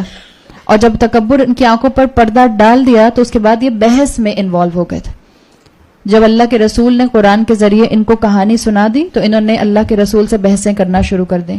یہی معاملہ انسانیت کر رہا ہے. تو اپنی زندگی میں، اپنی ٹو ڈو لسٹ میں ایک چیز شامل کر لی جائے، آپ اور میں اس دنیا میں بحث کرنے کے لیے نہیں بھیجے گئے. یاد رکھیں، چاہے دین کا معاملہ ہے، چاہے آپ کا ڈے ٹو ڈے لائف کا معاملہ ہے، بحث کو ڈیزالو کرنے والے بن جائیں.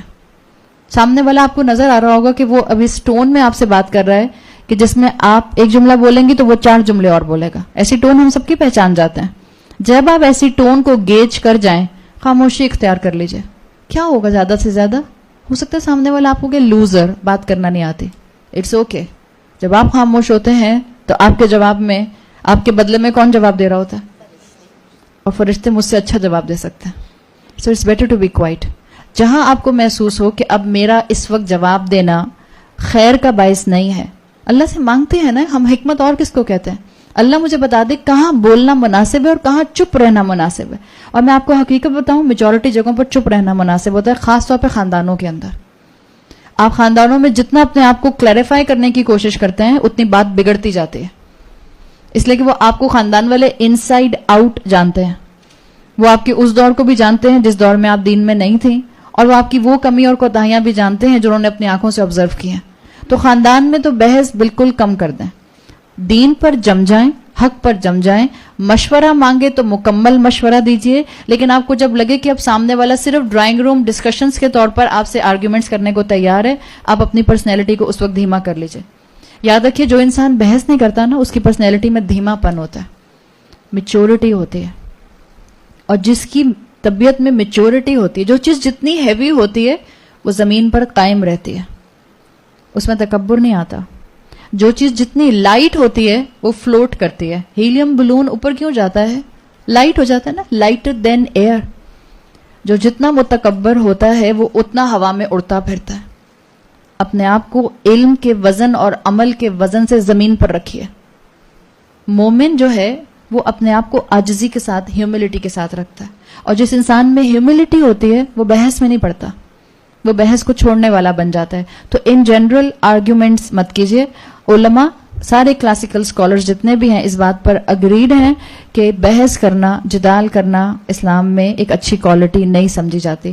کیا ہم رسول اللہ کی صفات پر بحث کرتے ہیں؟ آپ قبر میں زندہ ہیں یا نہیں ہیں؟ آپ اس وقت جو ہیں ہمارے جو ہم سلام کے لیے کھڑے ہوئے ہیں، آپ آئے ہیں کہ نہیں آئے ہیں؟ جب ہم جشن عید میلاد النبی مناتے ہیں تو اللہ کے رسول کو کیسا لگتا ہے؟ کیا ہم ان بحثوں میں نہیں پڑے ہوئے؟ کیا ہم اللہ کی صفات میں بحث میں نہیں پڑے ہوئے؟ یہ کہنا کہ اللہ ہر جگہ ہے، ہم انہی بحثوں میں پڑ گئے. اللہ اپنے عرش پر موجود ہے، اللہ اپنی صفات کے ساتھ ہر جگہ موجود ہوتا ہے. اللہ کی صفات ایسی ہیں کہ اللہ اپنے عرش پر استوا کرتا ہے اور اللہ کو جو ہے وہ کسی جگہ پر آ کر اترنے کی ضرورت نہیں پڑتی.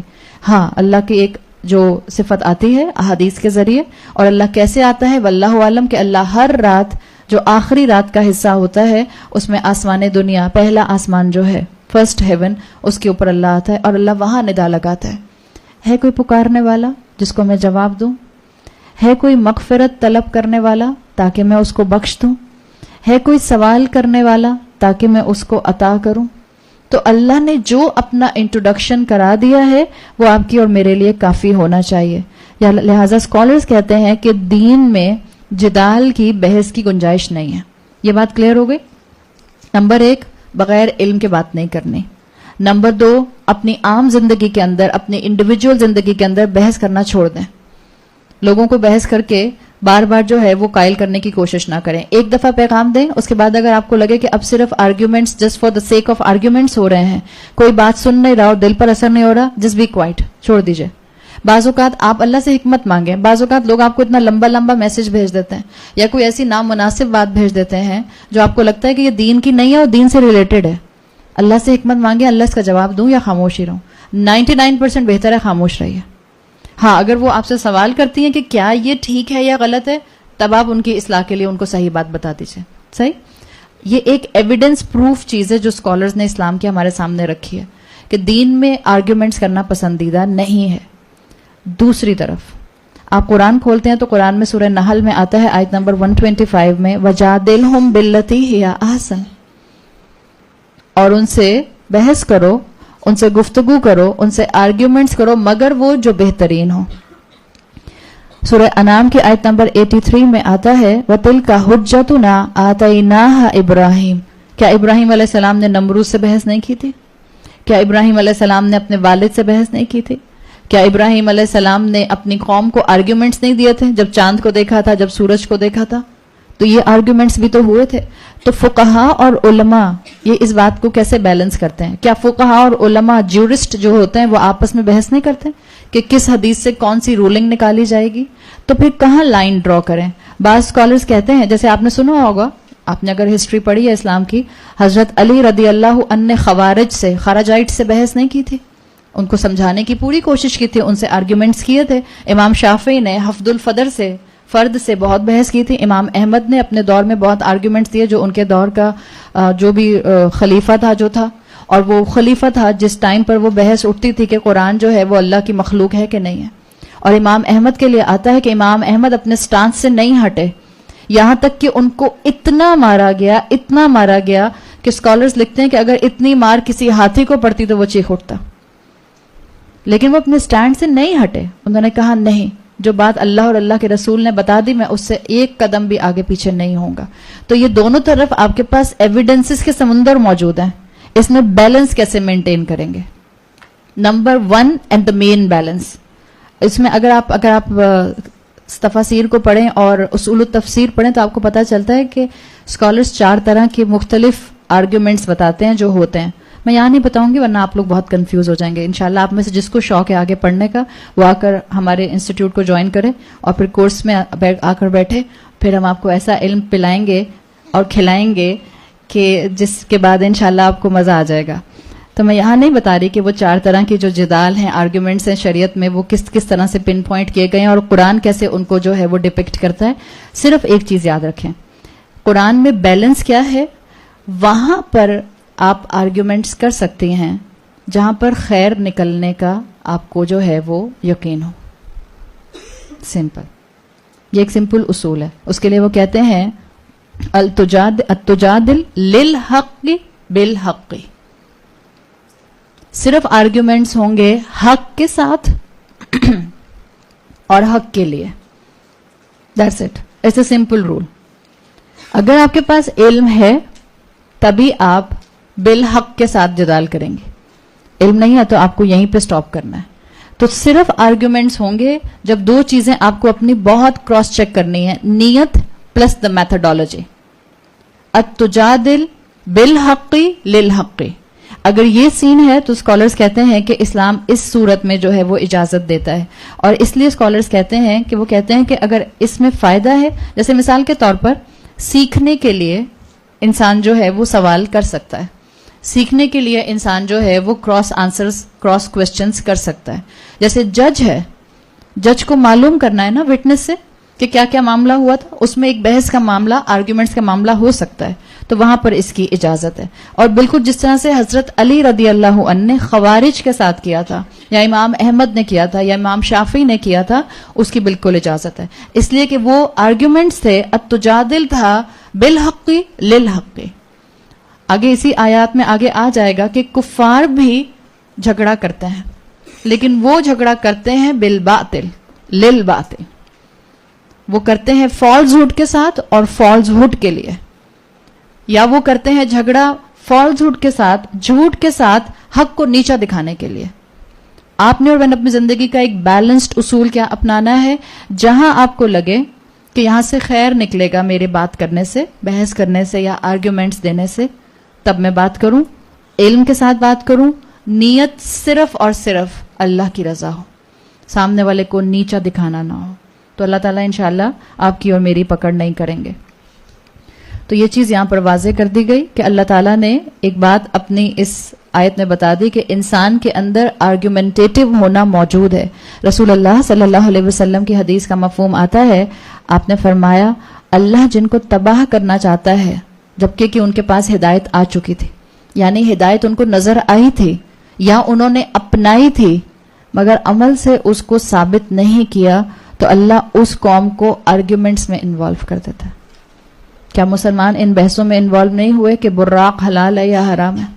ایک وقت آیا مسلمانوں کے اوپر جس وقت منگولز نے پھر اس کے بعد مسلمانوں پر حملہ کیا ہے.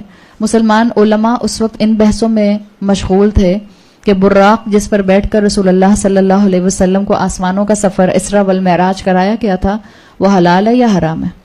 مسلمان اس وقت ان بحثوں میں موجود تھے کہ کیا ہم کعبہ کو سجدہ کرتے ہیں یا کعبہ کی فاؤنڈیشن کو سجدہ کرتے ہیں.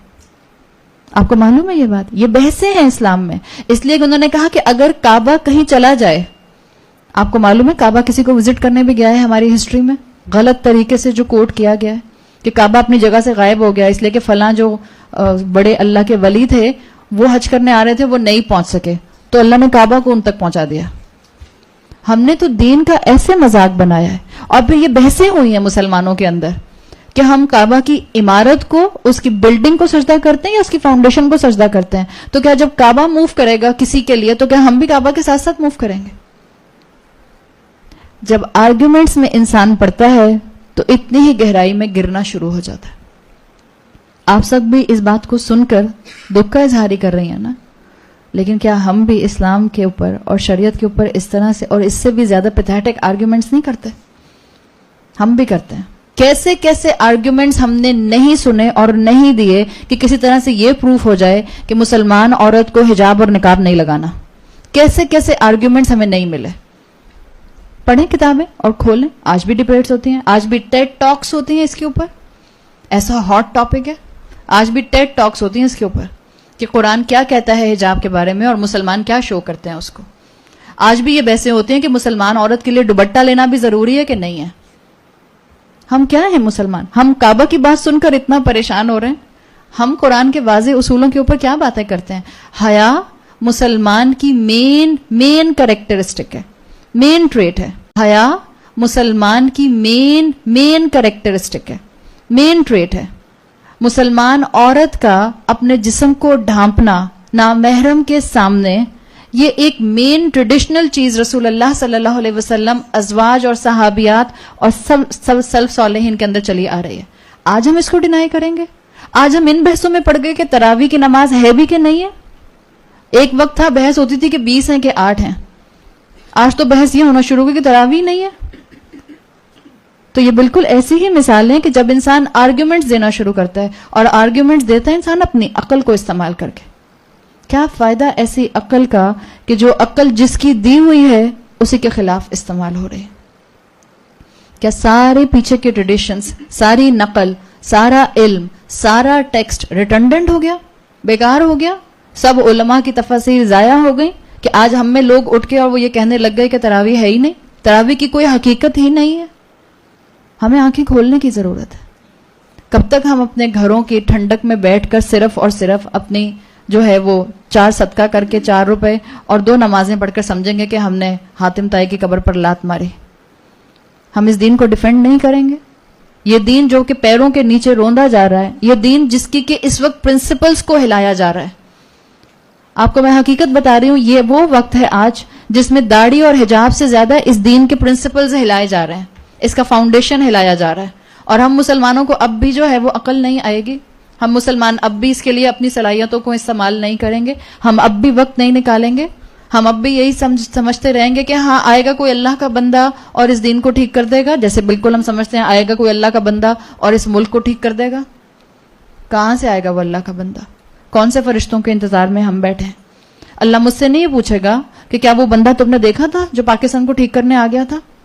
کیا وہ بندہ تم نے دیکھا تھا جس نے اسلام کے لیے ڈیفینس کرنے کے لیے اپنی زندگی لگا دی تھی؟ اللہ مجھ سے پوچھے گا تم نے کیا کیا؟ تم مسلمان تھی, تم نے لا الہ الا اللہ سیکھا تھا زندگی میں پہلی مرتبہ جب زبان جو ہے وہ کچھ آرٹیکولیشن کے اوپر آئی تھی.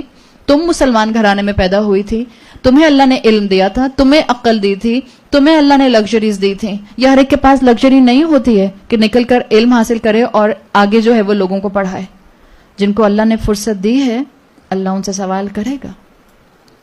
جن کو اللہ نے گھر دیے ہیں بڑے بڑے, اللہ ان سے سوال کرے گا کس کام کے لیے اتنے بڑے بڑے گھر بنائے تھے؟ کن لوگوں کو ویلکم کرنے کے لیے اپنے گھر کھولتے تھے؟ اللہ والوں کو یا اللہ کی نافرمانی کرنے والوں کو؟ ہمیں تو آج خوف آتا ہے کہ ہم اپنا گھر کیسے اوپن کر دیں سب کے لیے, درس کے لیے. پتہ نہیں کون سا دہشت گرد آ کے بیٹھ جائے. سارے دہشت گرد آپ کے گھر پہ نقب لگا کے بیٹھے ہیں. ایمان کہاں گیا ہمارا اب؟ یقین کہاں گیا ہمارا اب کہ جو اللہ کے راستے میں لگتا ہے اللہ اس کے کاموں میں لگ جاتا ہے؟ کہاں گیا یہ یقین؟ جب تک یہ یقین ہم میں واپس نہیں آئے گا ہم اسلام کو تھامنے والے اور اس کی فاؤنڈیشن کو دوبارہ سے سہارا دینے والے نہیں بن سکتے.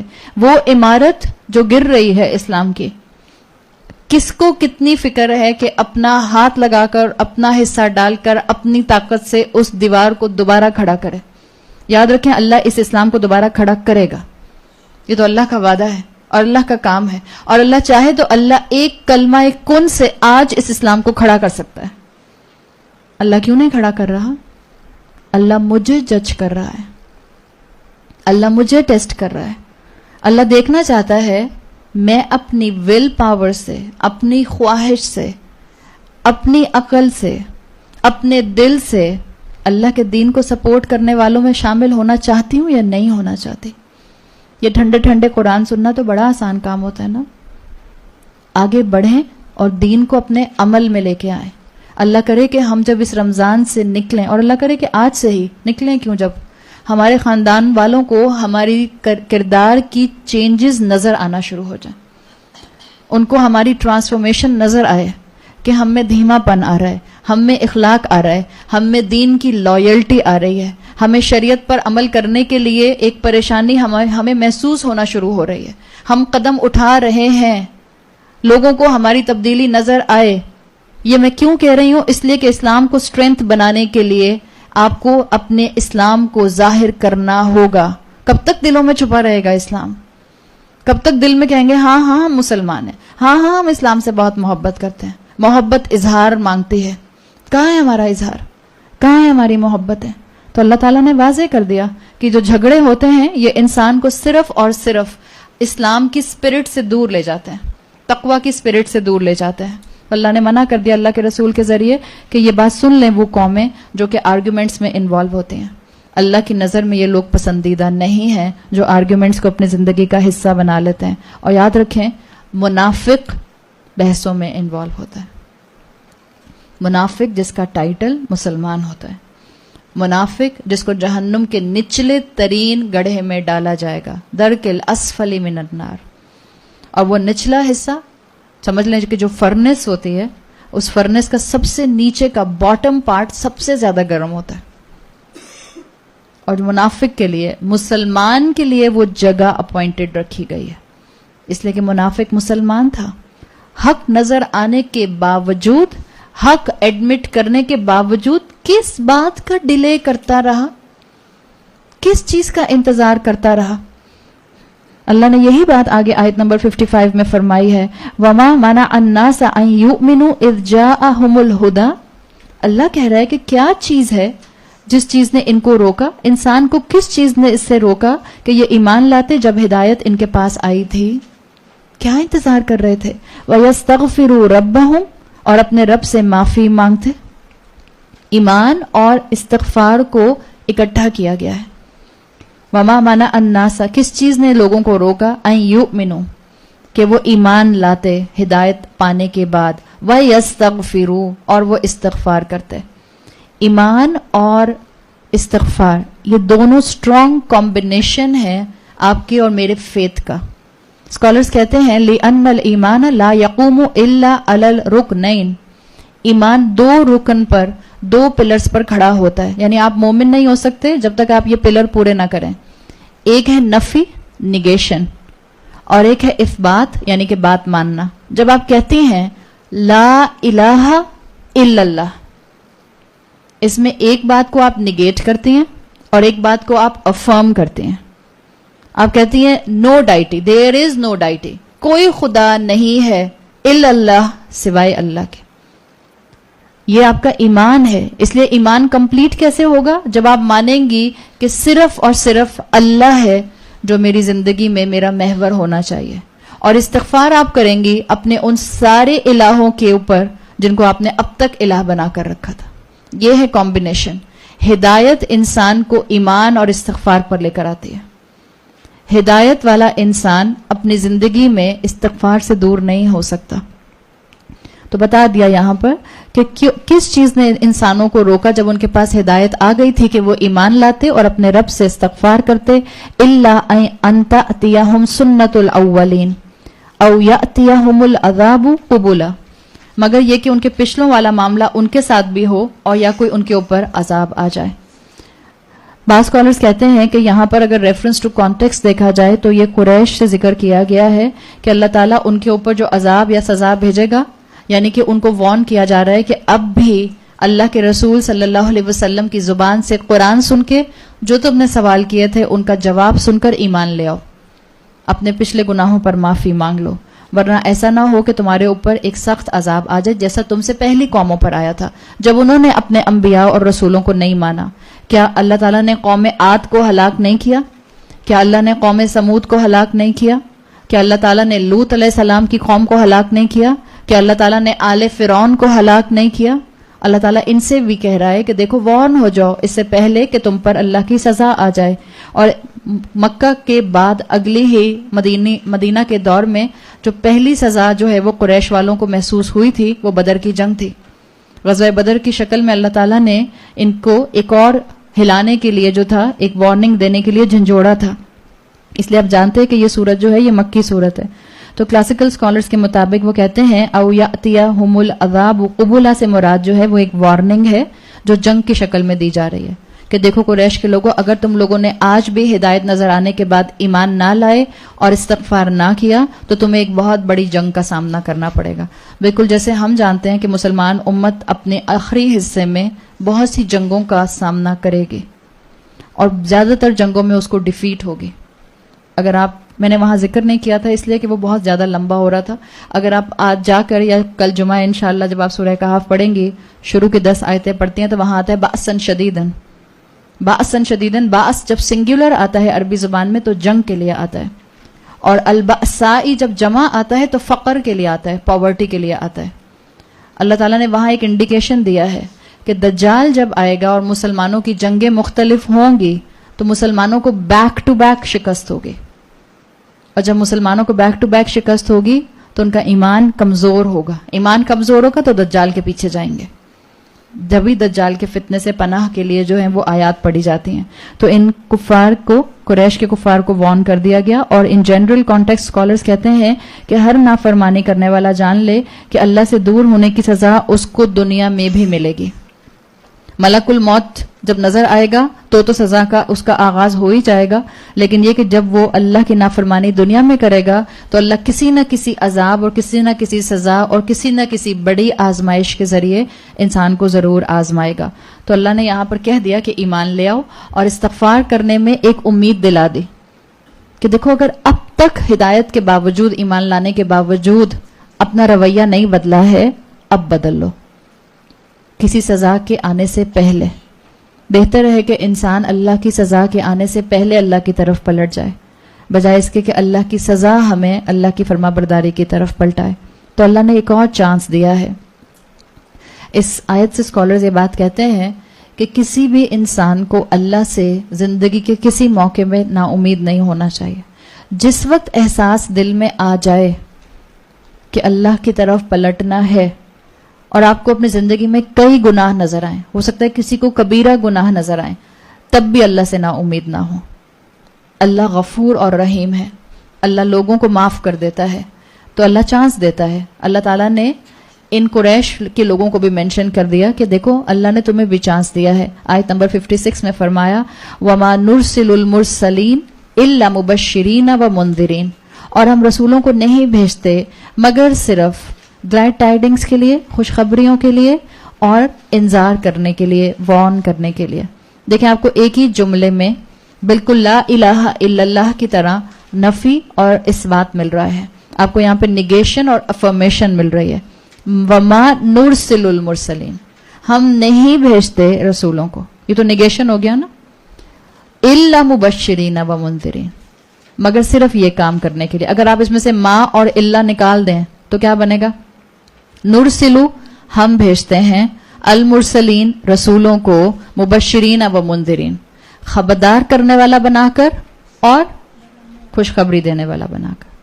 سو ایک ہی سینٹنس بالکل لا الہ الا اللہ والا ہے کہ ایک طرف نگیشن آئی ہے اور ایک طرف افرمیشن آئی ہے. تو اللہ نے بتا دیا کہ رسولوں کو بھیجنے کا مقصد یہ ہوتا تھا کہ وہ انسانوں کو ان کی دنیا اور آخرت میں نقصان سے بچا لیں. رسول اللہ صلی اللہ علیہ وسلم کی احادیث پر عمل کرنا ہمیں دنیا میں نقصان نہیں دیتا. یقین دلائیے اپنے آپ کو. رسول اللہ صلی اللہ علیہ وسلم کے بتائے ہوئے احکامات پر عمل کرنا ہمیں دنیا میں نقصان نہیں دیتا. قرآن پر عمل کرنا ہمیں دنیا میں نقصان نہیں دیتا. ہمیں سمجھ نہیں آتا تو الگ بات ہے. ہمارے ایمان کی حالت تو یہ ہے کہ اگر مکھی ہماری چائے میں گر جاتی ہے تو ہم ڈبو کے پورا اس کو نکال کے پھینک کے چائے پی جاتے ہیں یا چائے پھینک دیتے ہیں. ہمارے ایمان بہت کمزور ہے. اللہ کے رسول نے کیا کہا تھا؟ آسان نہیں ہے. اتنی سی بات ہے یہ بہت معمولی سی. تو پھر بڑے بڑے کام کہاں کریں گے؟ جہاد کیسے کریں گے؟ نفس کو کیسے روکیں گے؟ ٹیمپٹیشنز کو کیسے تھامیں گے؟ معاف کیسے کریں گے لوگوں کو؟ اپنا اخلاق بہتر کیسے کریں گے؟ اتنی سی بات نہیں ماننے چاہتے. ہم کہتے ہیں اللہ گھن آتی ہے. سوچیں کس نے کہا ہے؟ ہاں جب سائنس پروف کر دے گی تو شاید کیا پتا سائنس کہ جو مکھی پوری ڈبو کے پی لے گا اس کو پھر ایک ایسی زندگی ملے گی جس سے کبھی بھی بیمار نہیں پڑے گا. پھر دیکھیں سب پکڑ پکڑ کے مکھیاں ڈبوئیں گے اپنی چائے میں. مگر ابھی کیونکہ سائنس نے نہیں بتایا، اٹس جسٹ حدیث. ارے بھائی صرف حدیث ہی تو ہے. آپ لوگوں کو حدیث سنائیں اور صحیح حدیث سنائیں تو لوگ کہتے ہیں اچھا فرض ہے یا حدیث ہے؟ اٹس جسٹ سننا. اچھا چلیں ٹھیک ہے کوئی بات نہیں، قرآن میں تو نہیں ہے نا. آپ سوچیں یہ روٹس ہماری کہاں جا رہی ہیں؟ سائنس پر کتنا توکل ہے. تو کیا سائنس ہمارا الہ نہیں ہے؟ ہم نے سائنس کو شریک نہیں بنا لیا اللہ کے ساتھ؟ اللہ نے رسول بھیجے تھے دنیا کو بہتر بنانے کے لیے. اللہ نے رسول بھیجے تھے انسانوں کو نقصان سے بچانے کے لیے. ہم سمجھتے ہیں کہ نہیں سائنس ہے انسانوں کو نقصان سے بچانے کے لیے. رسول آتے تھے لوگوں کو ان کی فطرت پر واپس لے جانے کے لیے. آپ صلی اللہ علیہ وسلم کی حدیث آتی ہے جو کہ حدیث قدسی ہے. اللہ تعالیٰ فرماتا ہے خلقت عبادی حنفاء. اللہ کہتے ہیں میں نے اپنے بندوں کو بہت سیدھا سادہ فوکسڈ ایمان کو سمجھنے والا بنایا تھا. حنیف کہتے ہیں ایسے شخص کو جو اسلام کی طرف نیچرلی انکلائنڈ ہوتا ہے. اللہ کہہ رہا ہے خلقت عبادی حنفاء. بائی نیچر انسان اللہ کی طرف انکلائنڈ ہوتا ہے، لیکن ہم اپنی فطرت کو اتنا کرپٹ کر لیتے ہیں یا دنیا کے غفلت کے پردے اس پر اتنے آ جاتے ہیں، اتنے ونیئرز آ جاتے ہیں کہ ہماری وہ حنیف ہونے کی کوالٹی کہیں دب جاتی ہے.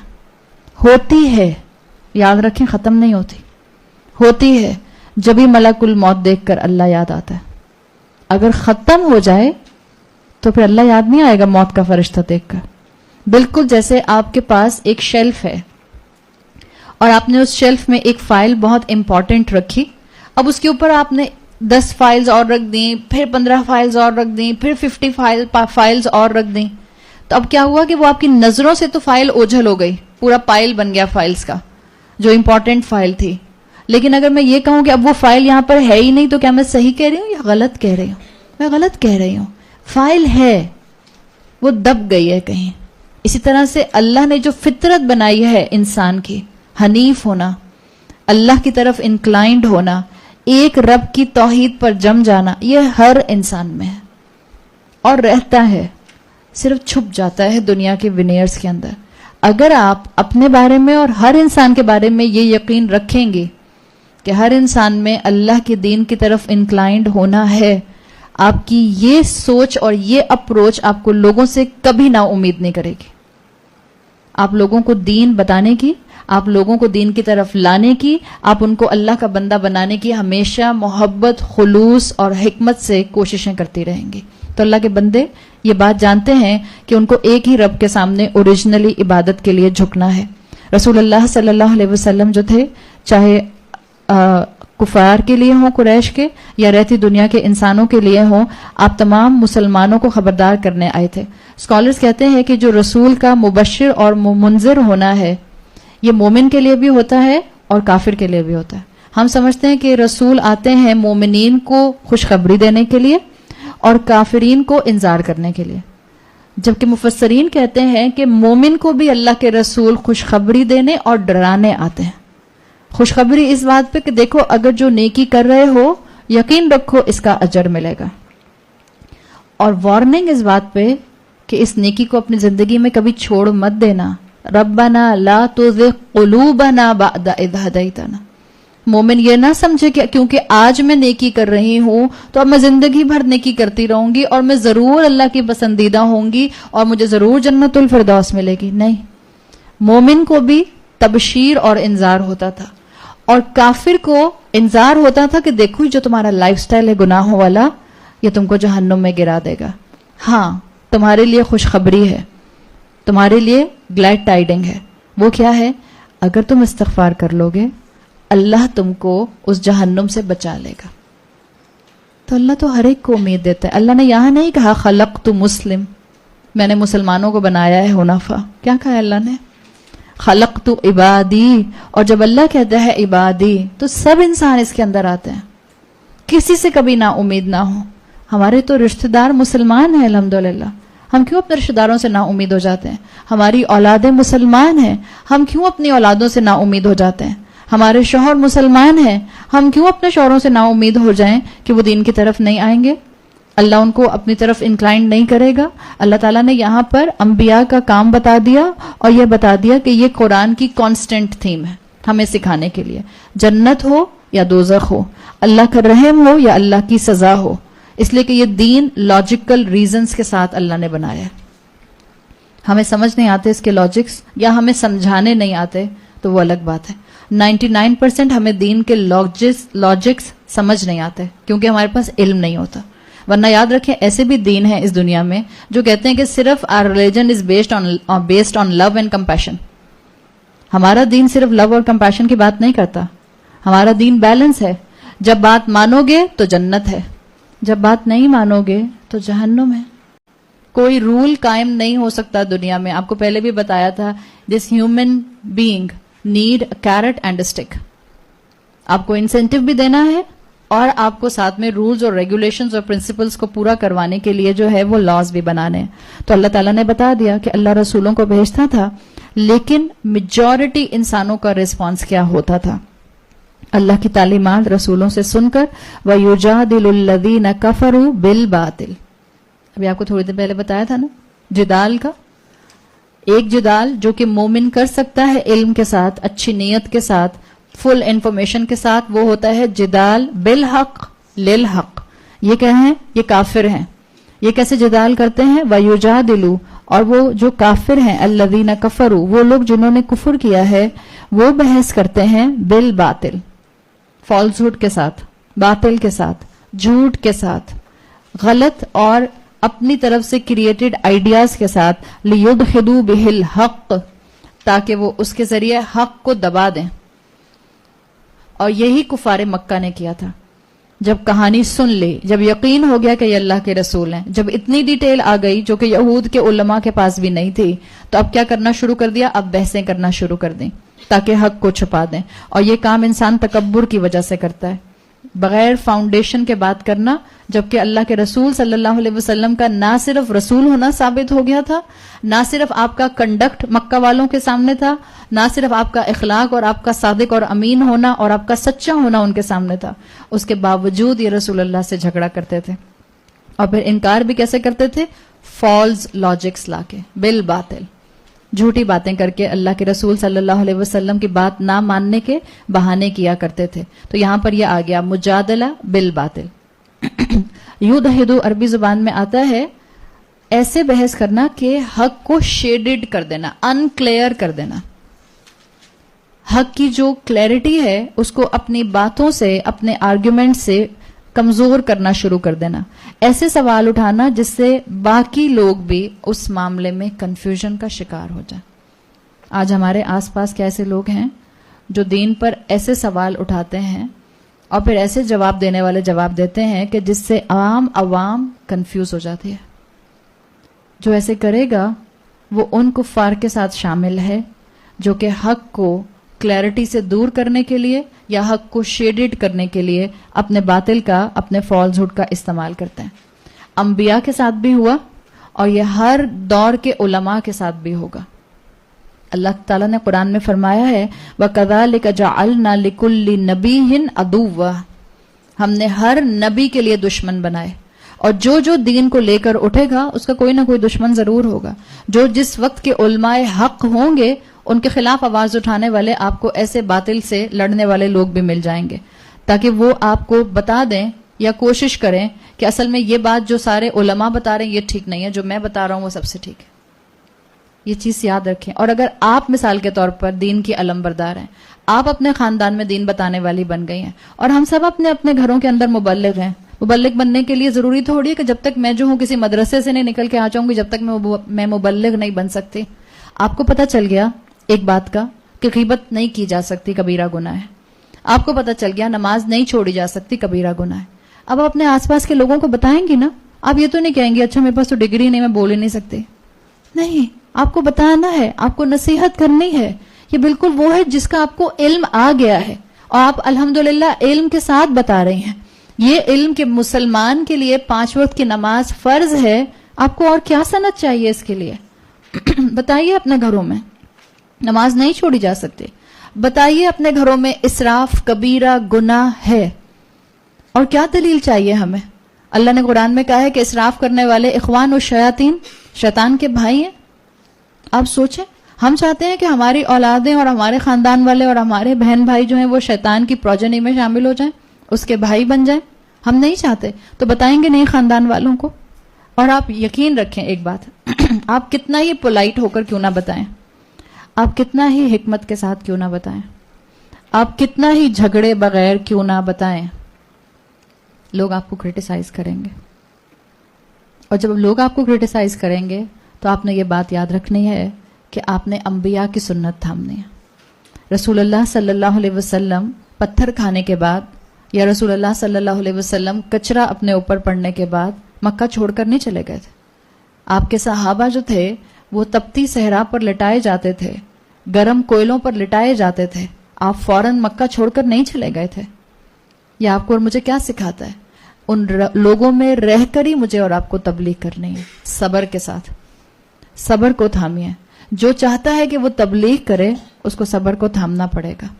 جو چاہتا ہے کہ وہ انبیاء کے راستوں پر چلے اس کو اپنے اندر دھیما پن اور میچورٹی لانی ہوگی.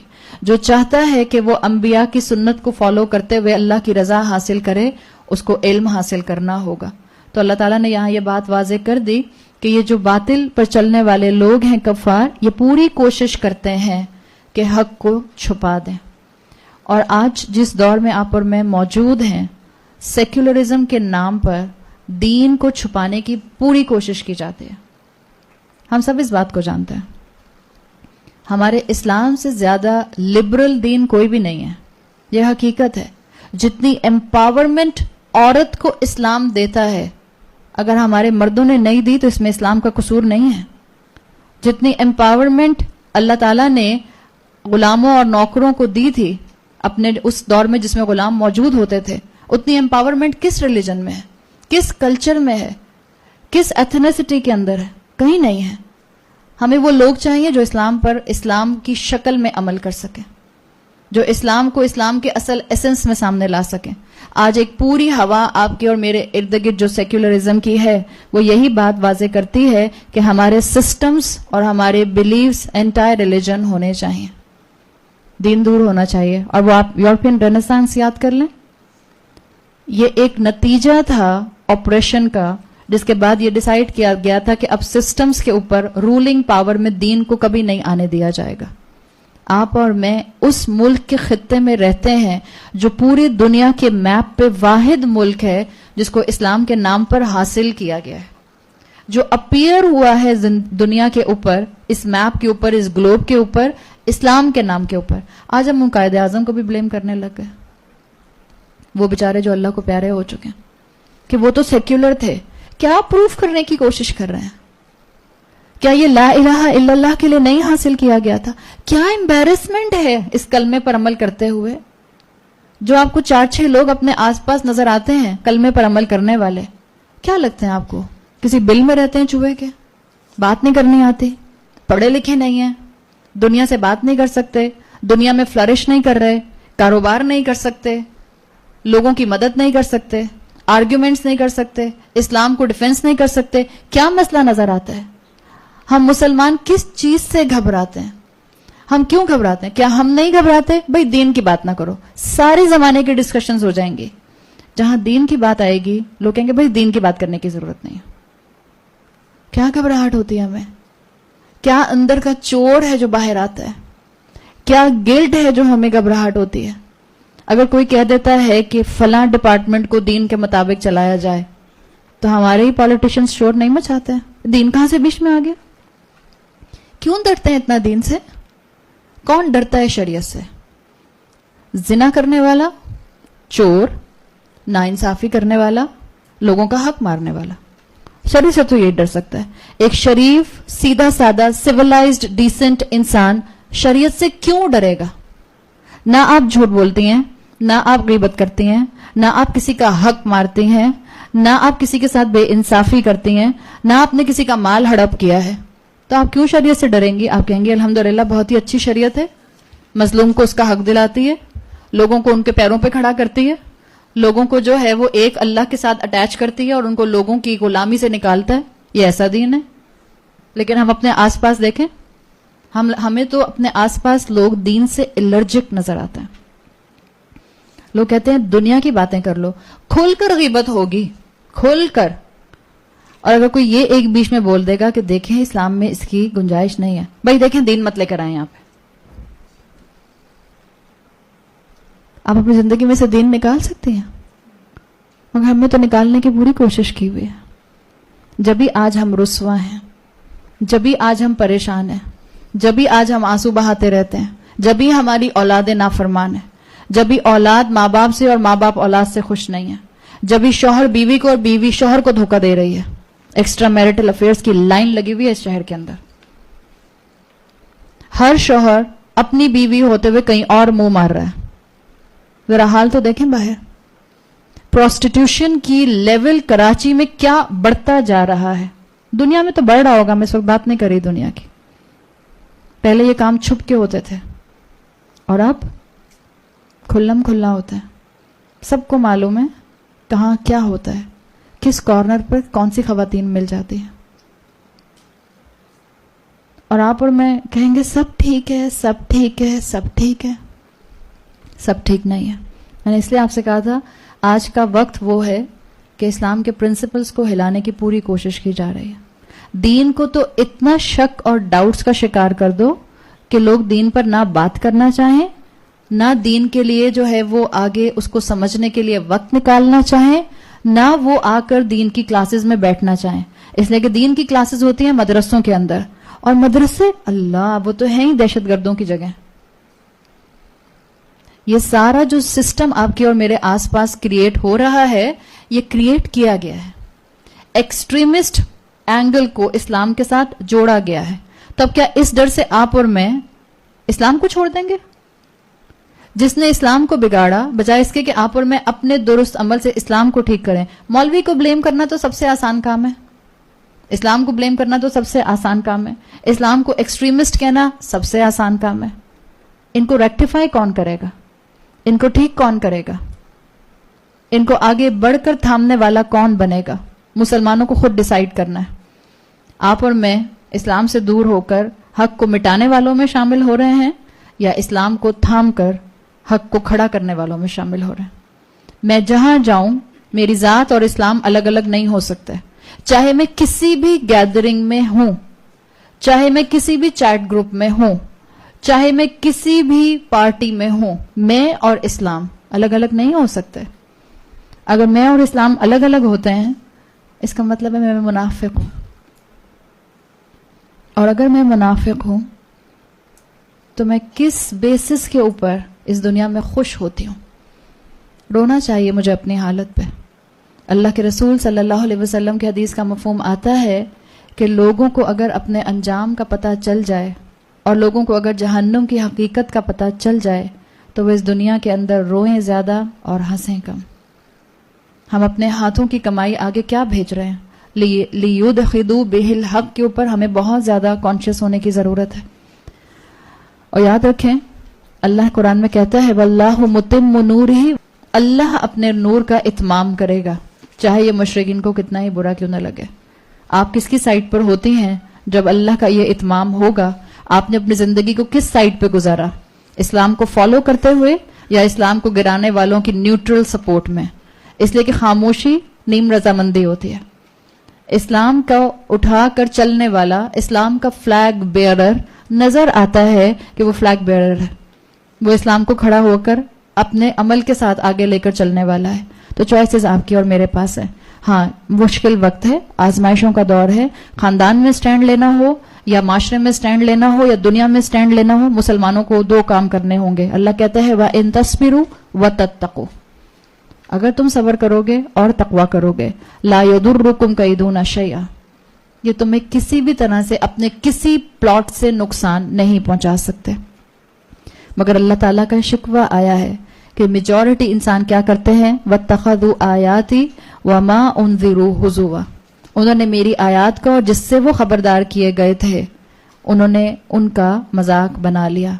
یعنی اللہ نے جو اپنی آیات دی تھیں، جو نشانیاں دی تھیں، عمل کرنے والوں نے بجائے اس کے کہ ہدایت پر آتے انہوں نے ان کا مذاق کرنا شروع کر دیا. ابو جہل کے لیے آتا ہے کہ جب وہ مسلمانوں کی زبان سے زقوم کے درخت کے بارے میں سنا کرتا تھا کہ جہنم کی تہہ میں ایک درخت ہے جو زقوم ہے اور جو اس بڑے بڑے سائز کا ہوگا، اتنا کانٹے دار ہوگا اور اس کو مشرکین کھائیں گے، تو وہ آگے سے مذاق میں کہا کرتا تھا کہ زقوم کھانا تو میرے لیے بالکل ایسے ہوگا جیسے میں کھجور پر مکھن لگا کر کھا جاؤں.